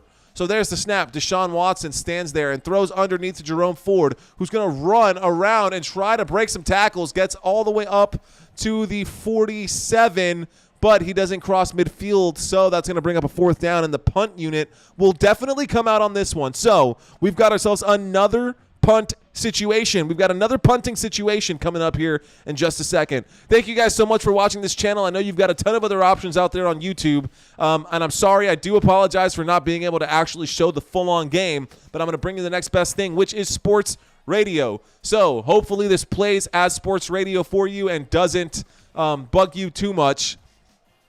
Right now, we're getting ready to punt this one away. Calvin Austin III is in the other side of the field, ready to receive for the Steelers. And he's going to let that one take a bounce, and that'll go back into the end zone.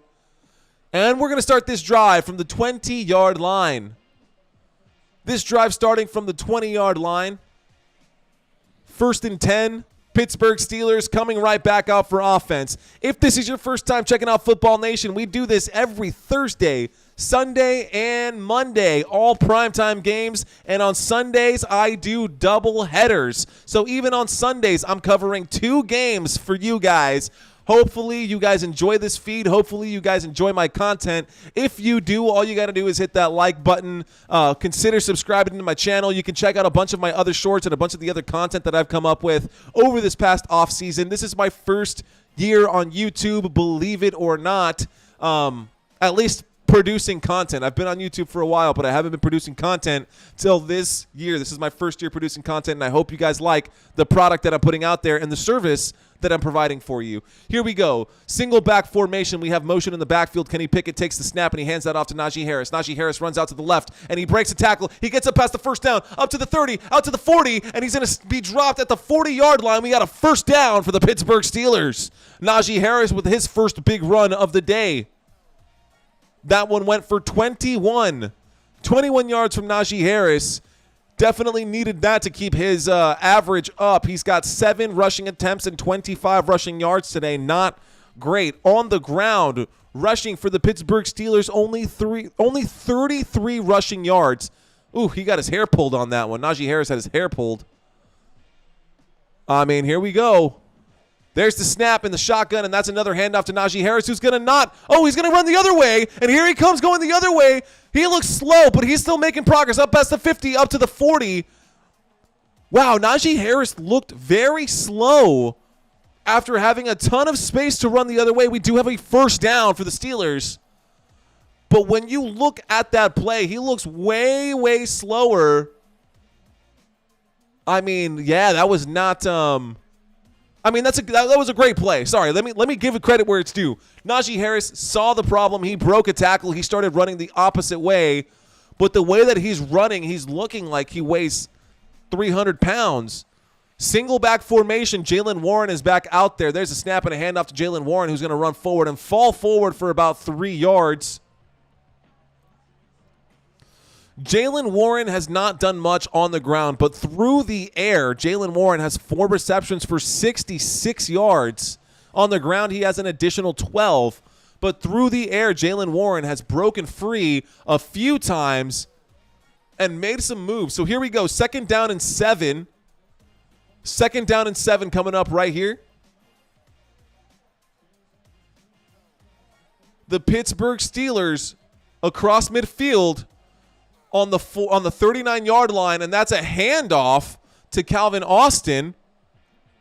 And that handoff to Calvin Austin is going to cost them 2 yards. They had a 2nd and 7. That brings them down to a 3rd down and 9. 3rd down and 9. And share any ideas. Want to hear what you guys want to see? Absolutely. Thank you, Christina. Absolutely. Okay, so that was a handoff to Calvin Austin. Calvin Austin got absolutely nowhere. He lost 2 yards on that play. And the Pittsburgh Steelers still trail by 10. Are they going to rely on Chris Boswell to do it one more time? Shotgun formation. And there's the snap. So he ends up throwing on a screen play. Ooh, Jaylen Warren almost causing a turnover there. But the defense there to make the stop. That'll bring up a 4th down and 9. Down by 3 points. 1 minute and 19 seconds left to go. 1 minute and 19 seconds left to go. 4th and 9 on the 41-yard line. They decided to go for the screen play. They let them through, and a throw got tipped that was intended for Jaylen Warren. And here comes the punt. And looks like there's a flag. What is the flag going to be on? I got to take a listen here and see what the officials have to say. There are multiple flags here.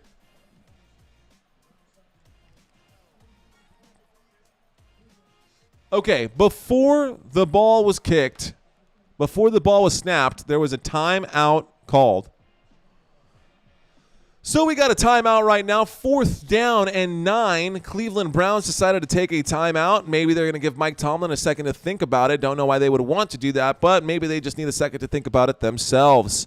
So last week, Kenny Pickett completed 31 of 46 passing attempts. He was throwing the ball around. He had 232 yards in that one and 1 touchdown. He did have 2 interceptions. Now, in this game, Kenny Pickett has only thrown 15 of 29. He's completed 15 of his 29 attempts, but he's already got almost the exact same yardage with 222 yards and 1 touchdown. So he's having a much more efficient game today than he did last week against the 49ers. Najee Harris last week only had 6 carries, 31 yards. Not looking so great. Same thing happening here. 8 carries for 42 yards. Not looking fantastic. George Pickens making a day for himself. Here we go. There's the punt getting ready to get kicked off. There it is. There it goes. And that punt. Oh, wow. That was a perfect punt. He put them on the 1-yard line. And that punt was fan-freaking-tastic if you're a Steelers fan. It literally cannot get any better than that. It took a bounce on the 3 and it started rolling left, and that went out at the 1. So this drive is going to start from the 1-yard line. Can the Steelers get – I mean, you pin their ears all the way back there. Wow, that was a great punt. You don't normally say that, but Presley Harvin III with one of the best punts I've seen. That's like a Madden punt. Put him on the 1. Can they get to the quarterback here or get a stop here? They're showing blitz right now as they shift to the right. The defense making some shifts. And this is either going to be a safety or a touchdown. There's the snap and a handoff, and that's going to be stopped at about the line of scrimmage. Maybe a gain of 1 or 2. Let's see where the officials mark it. That was a quick handoff to Jerome Ford, who is now taking over the running back duties for Nick Chubb. 2nd down and 8. They're going to give him 2 yards on that. 50 seconds left to go in this third quarter, ladies and gentlemen. 50 seconds left to go in the third quarter. Divisional matchup on a Monday night. Shotgun formation. 2 wide receivers left, 2 wide receivers right. There's the snap and a quick throw to Jerome Ford again. Jerome Ford going to fight forward and gain nothing. And that was not Jerome Ford. That one. Don't even know who that was. Number 84, not 34. So number 84 on that catch. 3rd down and 6 coming up here. 3rd down and 6, and that'll be the end of the third quarter. The end of the third quarter. Did you count 12 people on the field, Christina? I did not count 12 on the field there. I don't know if that was the call, but that's probably what was the foul on the punt. 12 men on the field. Looks like that's what Christina was calling. Okay, ladies and gentlemen, so entering the fourth quarter of NFL action on Monday night. Entering the fourth quarter right now are the Cleveland Browns and the Pittsburgh Steelers. The Cleveland Browns lead this game right now by 3, up by 3, with 15 minutes left to go in regulation of this game. 15 minutes left to go. Little later than what I was expecting, ladies and gentlemen. A little later, but I do appreciate all 78 of you who are in here watching this game. You guys are absolutely phenomenal. Thank y'all so much for being here. I appreciate your love and your support. You guys are awesome. Let me see if I can do a little something for you guys to give y'all a little treat here. Nothing too crazy, but I'm going to add something in here once again. Maybe I'll do this. Da-da-da-da-da. Let's do it. Let's put myself up in studio mode. Let's come in here and change this video. I'm gonna drop it like it's hot for you guys. So for those of you who are desperate to actually watch some football right now, I know that it's probably tough. Oh, come on. Play for me, video. And my video won't play. Of course it won't. That's okay. We're cool. That's good. That's fine. Let's see. Let's see if it'll.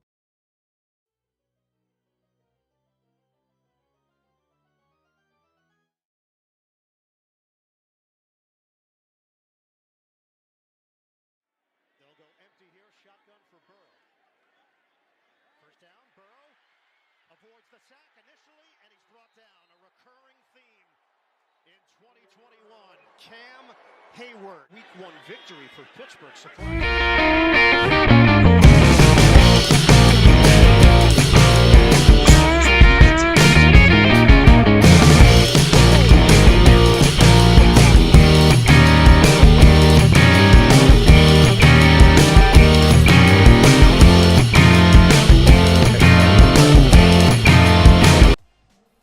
Okay, we do not have enough time to get through that whole segment right there. We do not have enough time because we are back to the action right now. 3rd down and 6, shotgun formation. There's the snap. Deshaun Watson looks left. He throws left. He tries to connect with Amari Cooper, and Amari Cooper makes the catch. We got a first down for the Cleveland Browns. Amari Cooper should be targeted more frequently throughout this game, is what I've been saying since the start. He is the best wide receiver that they have, not Elijah Moore, and it goes to show.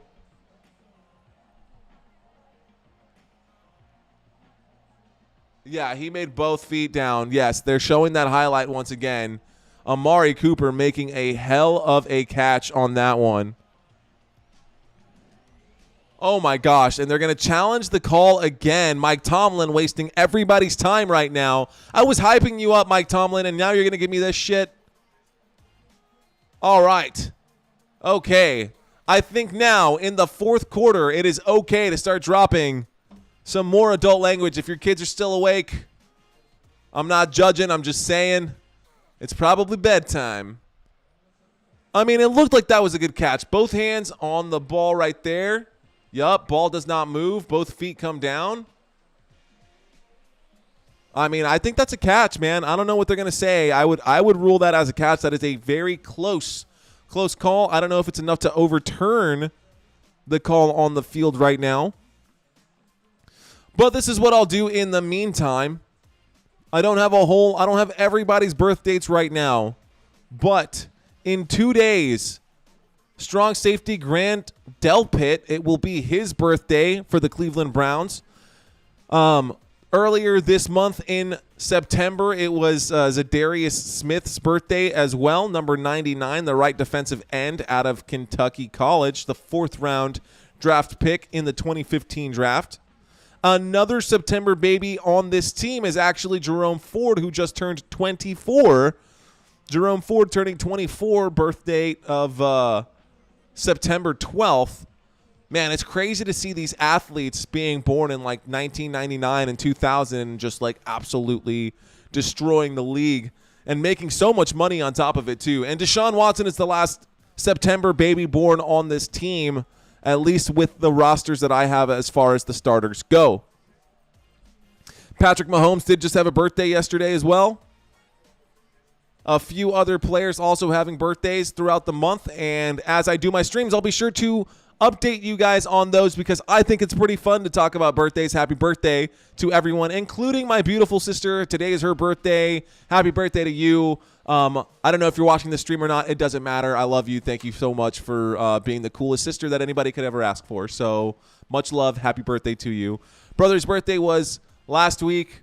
My dad's birthday is coming up. I mean, everyone is born in September in my family. I guess it's because January is a pretty cold month, so people like to warm up with body heat, and that's how September babies are born. And that's how September babies are born.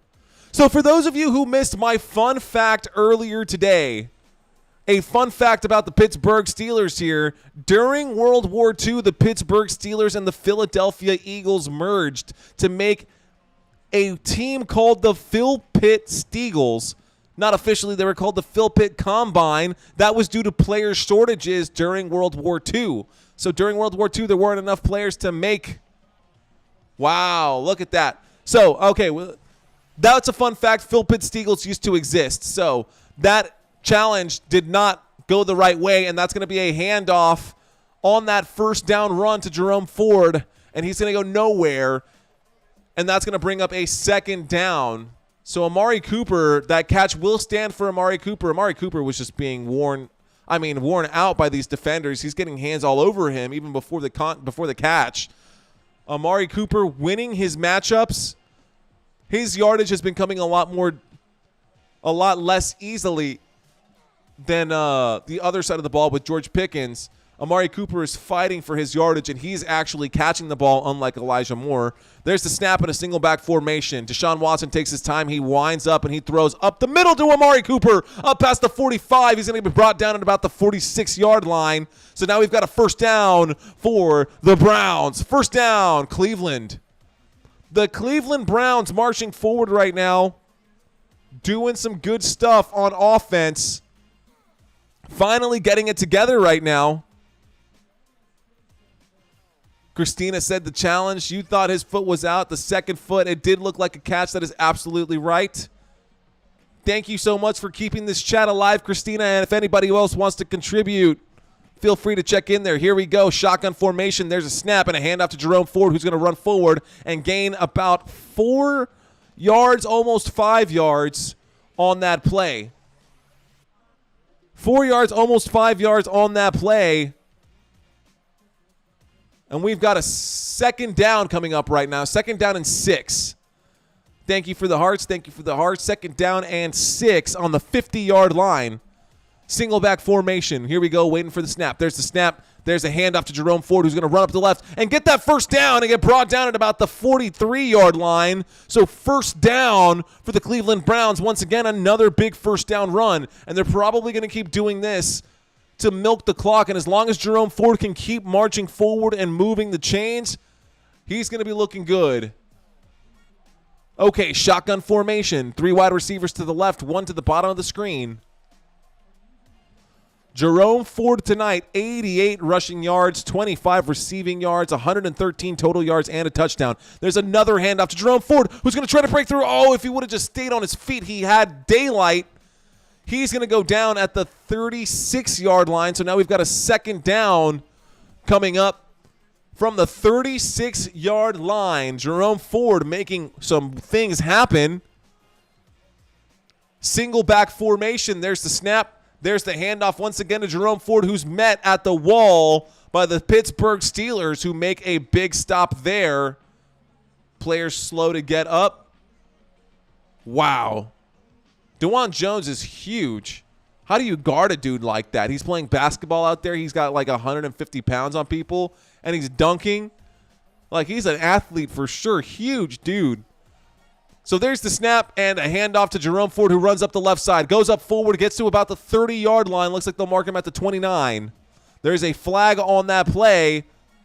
That was a 3rd and 2, but there's a flag on the play. Let's see what the flag is going to be on. Probably a holding. That'll probably come back.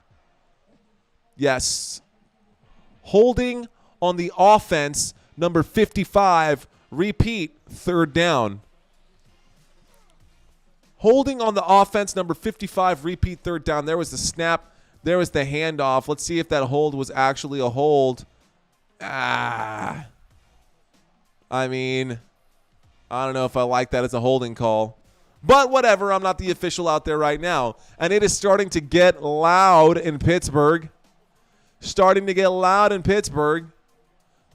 By the way, in case you didn't know, the Pittsburgh Steelers are the only team who chose to have their logo design only on one side of their helmet. There's a snap, empty backfield. Deshaun Watson taking his time. Is he going to wind up and throw? He's running out to his left. He's in trouble. He's going to have to break a tackle. He stiff-arms someone. He stiff-arms someone and makes a move. He gets it past the 40, and he stays on his feet and runs forward. Wow, he was about to get sacked for like a 15-yard loss, and Deshaun Watson decides to stiff-arm someone. Did he get his fingers in his mask? Let's see what the flag is. Probably another holding call. Yep. So, personal foul, face mask on offense. Number 4, Deshaun Watson doesn't know how to stiff arm. Yep, he definitely had his fingers in the face mask. That's twice. Deshaun Watson playing dirty. But you know what, guys? Deshaun Watson is known for putting his fingers in places they don't belong. So what do you expect from this guy? I wonder if he's going to try to go get himself a massage after this. Maybe, what We'll see. All right, ladies and gentlemen, 3rd down and 27. 3rd and forever coming up. 3rd and 27 on the Cleveland Browns 40-yard line. Shotgun formation. There's the snap. Deshaun Watson throws up the middle to David Njoku, who gets up to the 50-yard line. And it looks like there was it looked like he was down by contact, but a fumble seems to have been recovered. He might have been down by contact. I think he was down by contact. And they're going to say it's a fumble. Hang on. Let's take a quick look. The ruling on the field is a fumble. Oh, my goodness. That was a fumble by David Njoku. It looked like he was down by contact. Let's rewatch this again. Here's that replay. And David Njoku coming down. Oh, wow. That was so close. How did the officials get that right immediately before? I mean, the difference between him hitting the ground and the ball being popped out, his hip was about 1.5 inches from the ground. And how do you make that call in real time? Beautiful decision-making by the officials on that game. That was absolutely a turnover. And the Pittsburgh Steelers with a forced fumble, a second forced fumble in this game. David Njoku looking frustrated. So 10 minutes and 35 seconds left to go in regulation time. Kenny Pickett coming back out to the field just a shade above 50% with 15 completions of 29 attempts. There's the snap. Kenny Pickett in trouble. He has to scramble immediately and throws that ball, just throws that away into the sidelines. No flag for intentional grounding. Slow to get up is number 95. I think he's going to be coming off the field here. Cleveland Browns defense making a stop on that one. Myles Garrett slow to come back. Now, you don't want to lose Nick Chubb and Myles Garrett. Myles Garrett is limping after that on a non-contact play. He didn't get tackled or hurt or anything. Let's see if he's all right.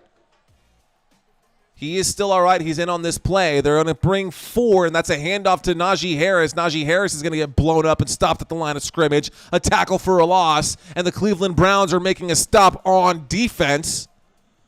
Cleveland Browns making a stop on the defense right there. Delpit with a big stop. His birthday coming up in 2 days, this Wednesday. Celebrate that in training camp with that tackle on Najee Harris. Najee Harris is able to go down on arm tackles. This dude doesn't even care right now. It really feels like Najee Harris is the new Ezekiel Elliott there, and they need to just give Jaylen Warren the shot that he deserves. Jaylen Warren looks much better. Shotgun formation. Kenny Pickett takes a snap. Oh, my goodness, and he gets blown up immediately, and that's going to bring up a 4th down. Talk about a rush right there. That rushing defense got to him in a flash. That was Taki Rumba. Yeah, Sione Taki in there, number 44. 238 pounds of solid. Wow. Of solid strong side linebacker coming at you. There's the snap. There's the kick. On that punt on 4th and 21. That'll be fielded. No, it will not be. That's going to keep rolling back. That's going to take some bounces. They could have left that go a little bit farther, but that will stop them inside of the 5. So on the 5-yard line, the Cleveland Browns have to start this drive from the 5. So at least they're pushing them back, and the defenses right now are doing their thing. Good defensive performance from both sides. A little bit of offense, enough to keep us engaged on both sides as well. And now Deshaun Watson will be starting this drive from his own 5-yard line. This will be, if they win this game, this will be the first time that the Cleveland Browns have started to a 2-0 start since 1993, y'all. Since 1993, this will be the first time that the Cleveland Browns have had a 2-0 start if they win tonight's game. Also, this will be the first time that the Pittsburgh Steelers have lost a Monday night home game since 1991. So they might lose their first Monday night home game and go down 0-2 start, which is not how you want to start the NFL season. Ladies and gentlemen, you are watching Football Nation. My name is Mario Manuel, and I want to say thank you to all of you who are watching this live stream. Whether you're watching this stream because you're unable to catch the game on TV, or maybe you're just tired of regular corporate broadcasters, I am here to bring you every play, every snap, and every down, week in and week out. It is support from viewers like you that make this channel possible. And if you'd like to show your support for content like this, all you got to do is leave a quick comment, like this video. It is absolutely free, and it really helps push this content to other people who are looking for something different. So thank you all so much for your support, and please consider subscribing to this channel if you have not already done so.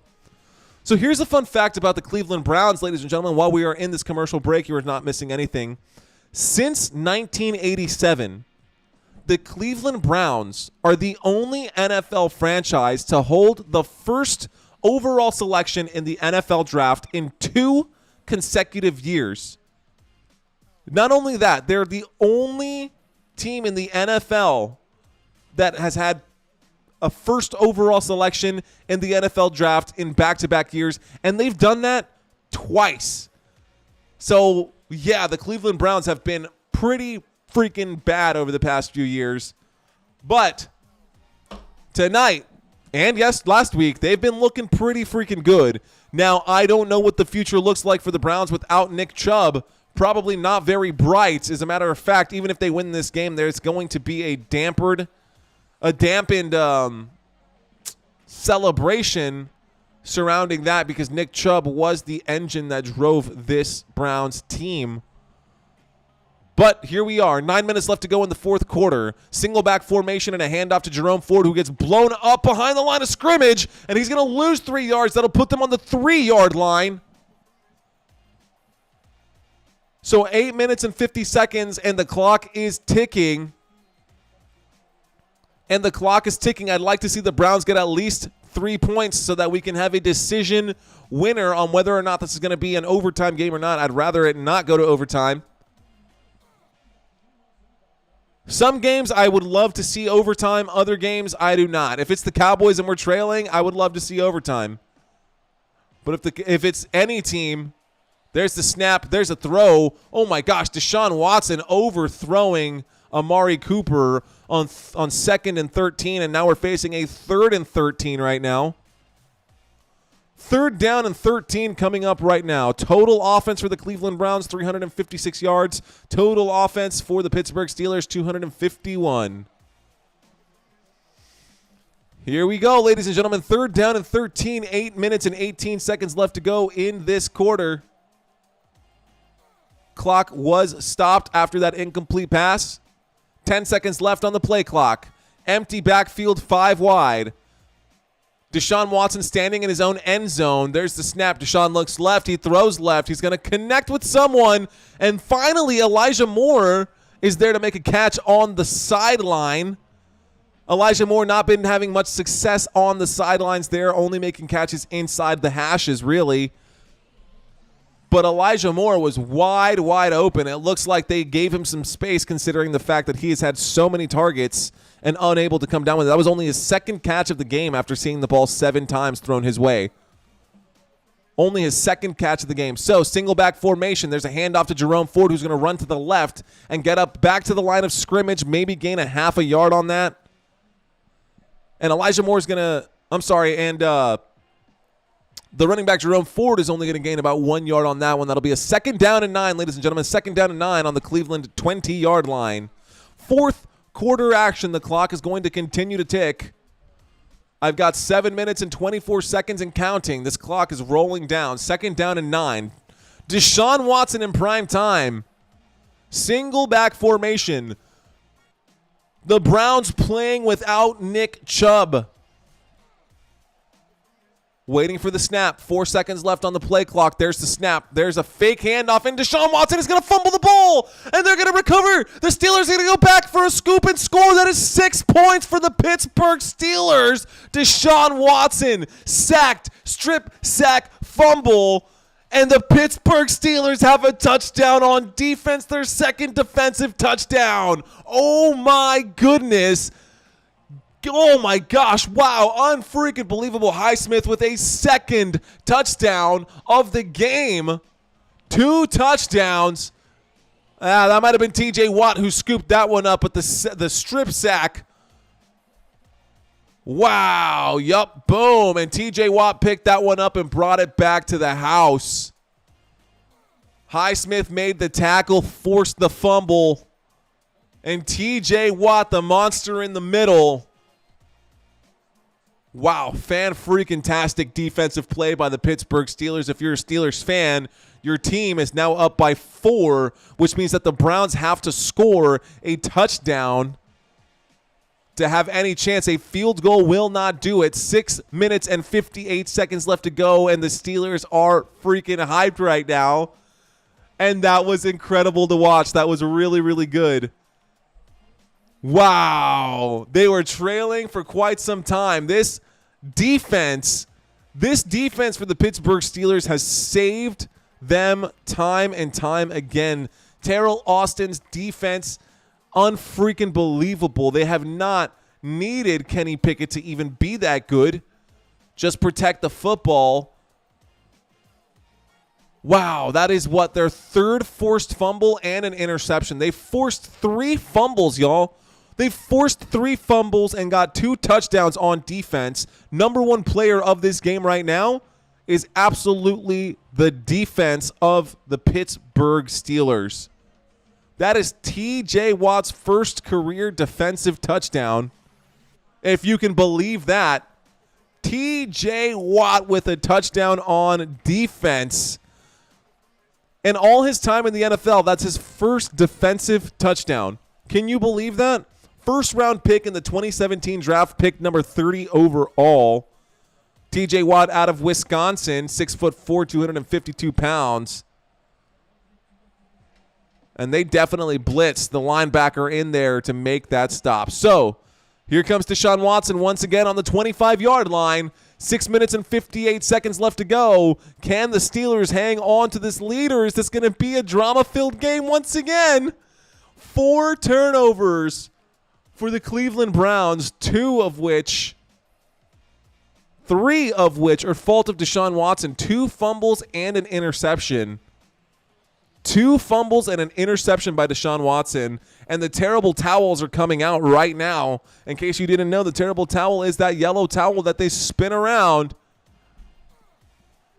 in Pittsburgh. So, shotgun formation, Pittsburgh showing a blitz. They end up handing that ball to Jerome Ford, who's going to have to shake some people off. Jerome Ford still on his feet, and he's going to turn nothing into something and gain 9 yards. How did Jerome Ford do that and stay on his feet? Unfreaking believable. A first down. So that was a handoff in the shotgun formation as Jerome Ford runs out to the left here.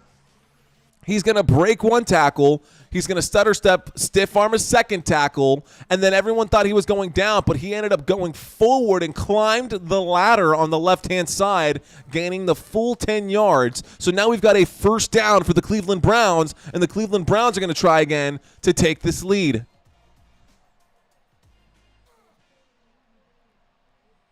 So they're going to rewind that, and they're going to say he's short of the line to gain and 2nd down. This has been an interesting officiating game as well. These officials have more say over this game as far as the time clocks and all that stuff than anybody else, obviously. They're the ones who control the game. Good call. Good call to say that he was short of the line to gain. Excellent call. Good effort. And here we go. 2nd down and 1. Single back formation. We are on the 35-yard line. The Browns on their own 35. And a quick little hurdle, enough to get a first down. Jerome Ford getting the first down. And now we have a first down for the Cleveland Browns. Officially a first down. Deshaun Watson having a rough game today. Not the game that he wanted to have, but it doesn't matter if they get away with a W. Deshaun Watson, 205 yards through the air. He has 2 fumbles and an interception. Only 11 fantasy points today. Empty backfield. We've got trips left, and there's motion. Once again, Elijah Moore taking his time. There we go. Deshaun Watson throws that just behind the intended receiver there.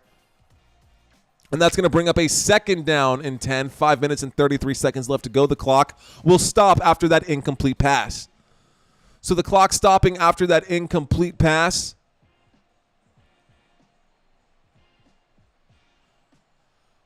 And they are trying to win a 2-0 start. It's been a while since the Browns have had some success. Did you know that during their first seasons as a franchise, the Cleveland Browns won every championship every single year? They won the NFL championship, but they have never won a Super Bowl. There's the snap. Empty backfield. Deshaun Watson in trouble, running into a wall. Deshaun Watson breaking tackles. Deshaun Watson not the guy that he used to be. I don't know what on earth he was thinking, but he's going to get sacked on that one again. And another sack by the Steelers on this one. And here we go. 5 sacks, 5 quarterback sacks, 3 fumbles, and an interception, 2 touchdowns. The Pittsburgh Steelers defense looks absolutely scary right now. Deshaun Watson fumbling and losing his mind all game long, looking like a buffoon, not looking very good. So yes, early in the games. Here we go. Empty backfield. There's the snap. Deshaun Watson looks all the way down the middle. He's going to throw a deep shot on a go route, and that is going to be an incomplete pass. Way out of bounds. And the Cleveland Browns defense is going to have to take over here after this punt. They're going to have to punt this one away. Cannot go for it. 4-point difference. 4 minutes and 44 seconds left to go. Clock has stopped. So yes, during their first 4 seasons as a franchise, the Cleveland Browns won the NFL championship every single year. But that was before the Super Bowl was an actual thing. This was back in the 40s. So that's the perfect example of big fish in a small pond. And then you add all these other teams around you, and all of a sudden you're no longer any good. Signal, fair catch signaled at the 25-yard line. Calvin Austin, the third, made that catch. And we're going to start this drive from the 25. Oh, man. Kenny Pickett coming back out to the field. Kenny Pickett had a challenging start to his second season in the NFL, throwing 2 interceptions and recording a 27.5 QBR in the 30-7 loss to the San Francisco 49ers last week. So he had a challenging start to the second season of his NFL career.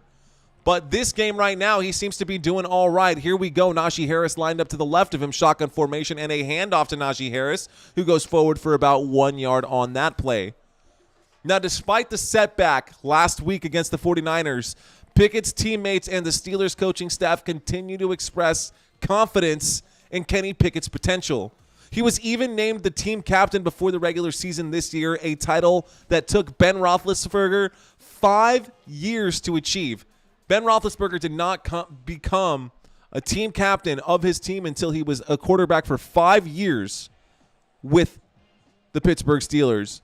Now, this demonstrates the organization's belief in Kenny Pickett's growth and leadership qualities. Here we go. Here's Kenny Pickett on the 26-yard line. There's the snap. A handoff to Jaylen Warren, who's going to run to the left, and he's going to get up past the 30, almost to the first down, just shy of the first down. That's going to bring up a 3rd and 2 situation.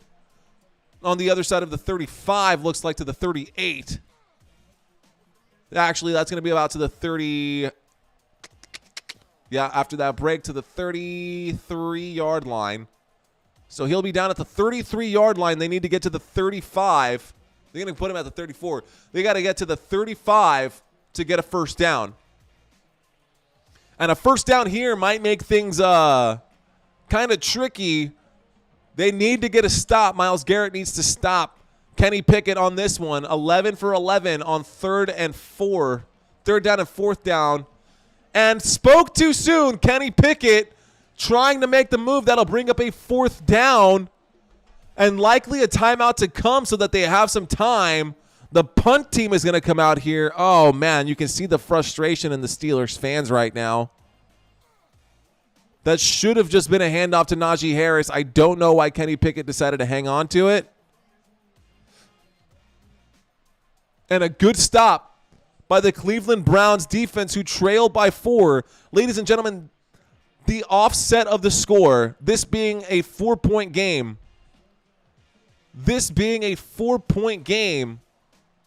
if the Browns score right now, they will be up by 2. And then the extra point will put them up by 3 if they can score. But they have to score a touchdown. A field goal will not do it. Now, if they do score the touchdown, there is still the possibility that the Pittsburgh Steelers can come back and tie this up, and we might end up with some overtime in this game. Not something that I would really look forward to. James, hey, welcome, man. Welcome back to the channel. Appreciate you being here. Sorry I didn't catch your entrance. Yeah, I can tell them what to do. Yeah, terrible towel. Yup. Here we go. There's the snap. Here's the kick.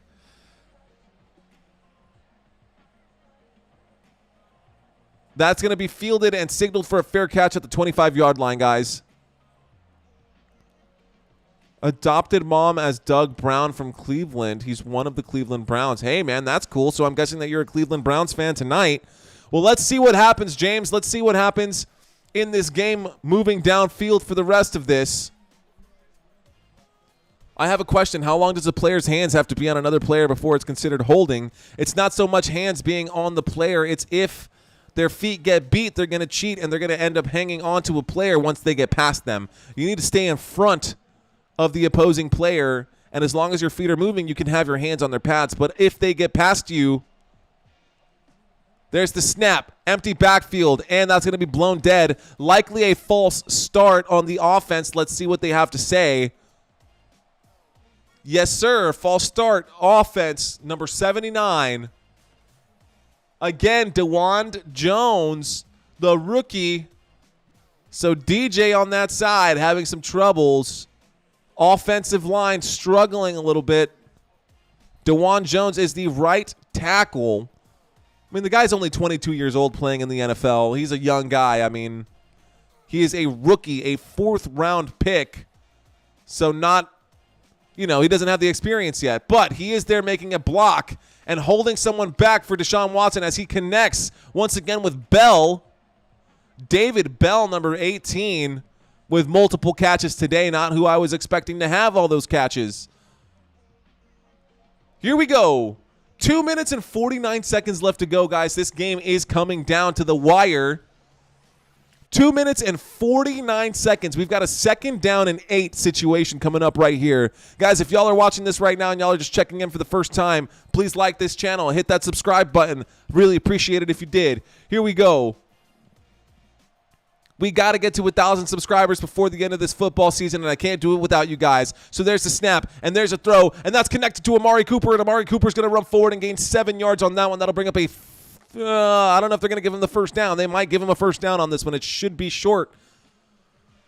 But let's see where they put it. It looks like they're going to give him that first down on the 50-yard line. Looks like they're going to put him at the 50. Amari Cooper with another catch today, looking good. 10 targets, 7 receptions, 90 yards. So he's got 16 fantasy points. Empty backfield. There's the snap. Deshaun Watson looks right. Deshaun Watson throws right. He throws right up the middle. That's a connection with Elijah Moore. And now we're up to the 47, to the 50-yard line. That's about the 49. Okay, so the plays are happening quicker than what I see above my head or what I see on my screen here. But I'm going to read it to you as I watch it live. We're on the 49-yard line. There's the snap. Deshaun Watson takes the snap with an empty backfield, and he's going to scramble out to his left. He's going to run up past the 50 and get dropped at about the 47. So now we've got a 2nd down and 7 situation coming up at the Pittsburgh 47-yard line. 2nd down and 7, Pittsburgh 47-yard line. And the 2-minute warning is up. So this drive, the Cleveland Browns will either win or lose tonight on this drive. Can they protect the football? 2-minute warning for the rest of this game. This game has run a lot longer than I had expected. This has been a very, very long football game, so I do appreciate each and every one of you guys being here for all of this. Some of those holdings are kind of yeah, there were a couple of holdings that were kind of I did not see any hands inside of the pads. So, like, if you're in front of someone and they get past you and you're still hanging on to them as they're trying to run to the quarterback, that's a hold. That's going to be a hold. Same thing on this side. If they get past you and you've broken the plane and they get past you and you're holding them, that's a hold as well. But if you're staying in front of them and you're shifting and moving your feet, as long as you stay in front of them, you should be good. You want to be able to keep your hands open, obviously, but if your hands wrap around those pads, you better hope that you're in front of them and your feet are moving, because if they make a lateral movement and they see your actual pads pull left or your pads pull right, you're going to get hit by that holding call. And there are two people in the backfield, one to each side of the quarterback at the NFL level, and they are literally just watching for that. So that's why you get so many offensive holdings, because you've got two officials who are looking for it. I mean, you've got all the officials who are looking for it, but two officials who are basically dedicated to making sure that the offensive line doesn't illegally hold a player and cheat in the sport. So it is a tough sport. It is a brutal sport, but there are rules to the game. It might look like madness, but there is method to the madness. So I said earlier that tonight I thought George Pickens would likely be the number one wide receiver for the Steelers, and I was right. Pickens was looking to score today, and he did. Last week, he had a very quiet week. He only caught 5 of 7 passes for 36 yards and 0. Today, he has set new career highs. George Pickens looking really good with 10 targets, only 4 receptions, but he does have 127 yards and 1 touchdown. 22 fantasy points. The fantasy point scorer, the highest scorer on the side of the Steelers.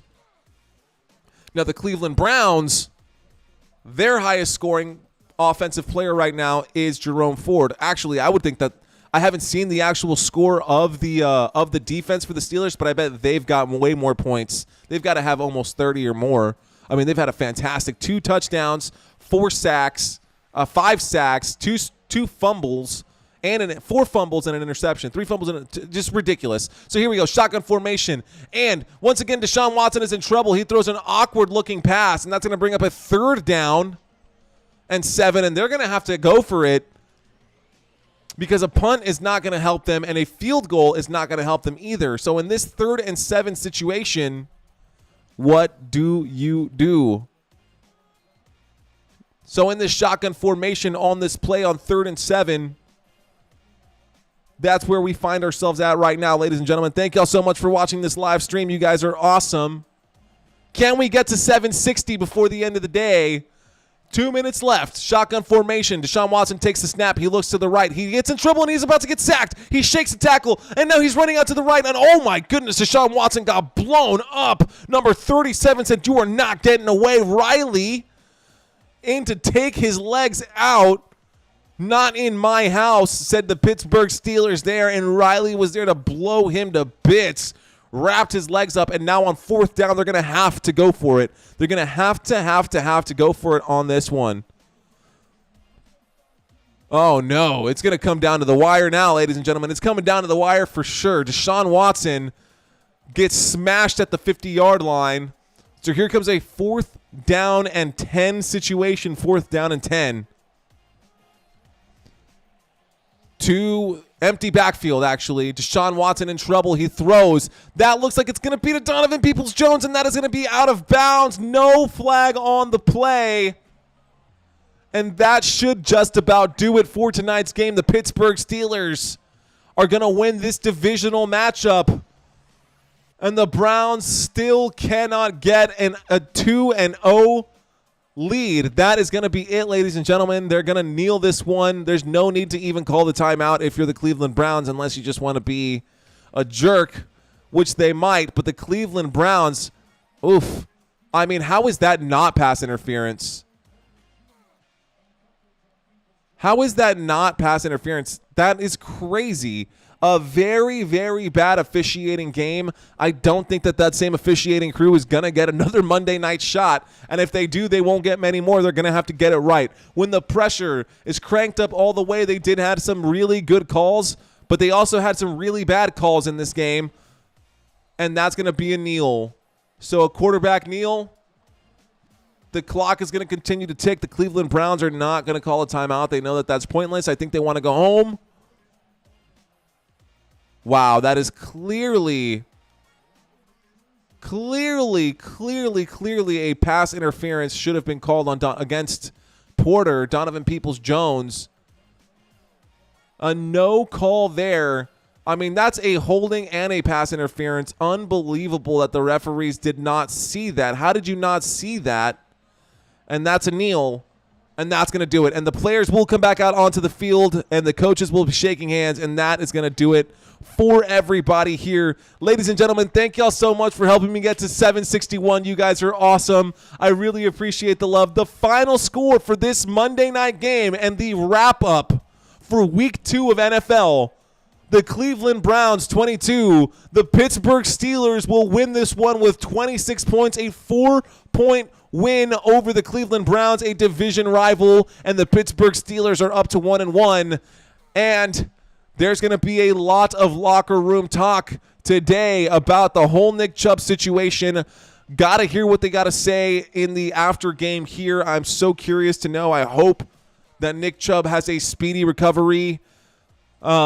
Much love to you, man. Much love to what you've done for football and done for my fantasy football enthusiasm and part of the reason why I even love the sport today. So, ladies and gentlemen, my name is Mario Manuel, signing off for this Week 2 Monday Night Football game. It's been an absolute pleasure commentating this game for you guys. You can catch me on Thursdays, Sundays, and Mondays right here on Football Nation. I cannot wait to see you guys again, and I look forward to my next live stream. You can catch the next live stream this Thursday when the let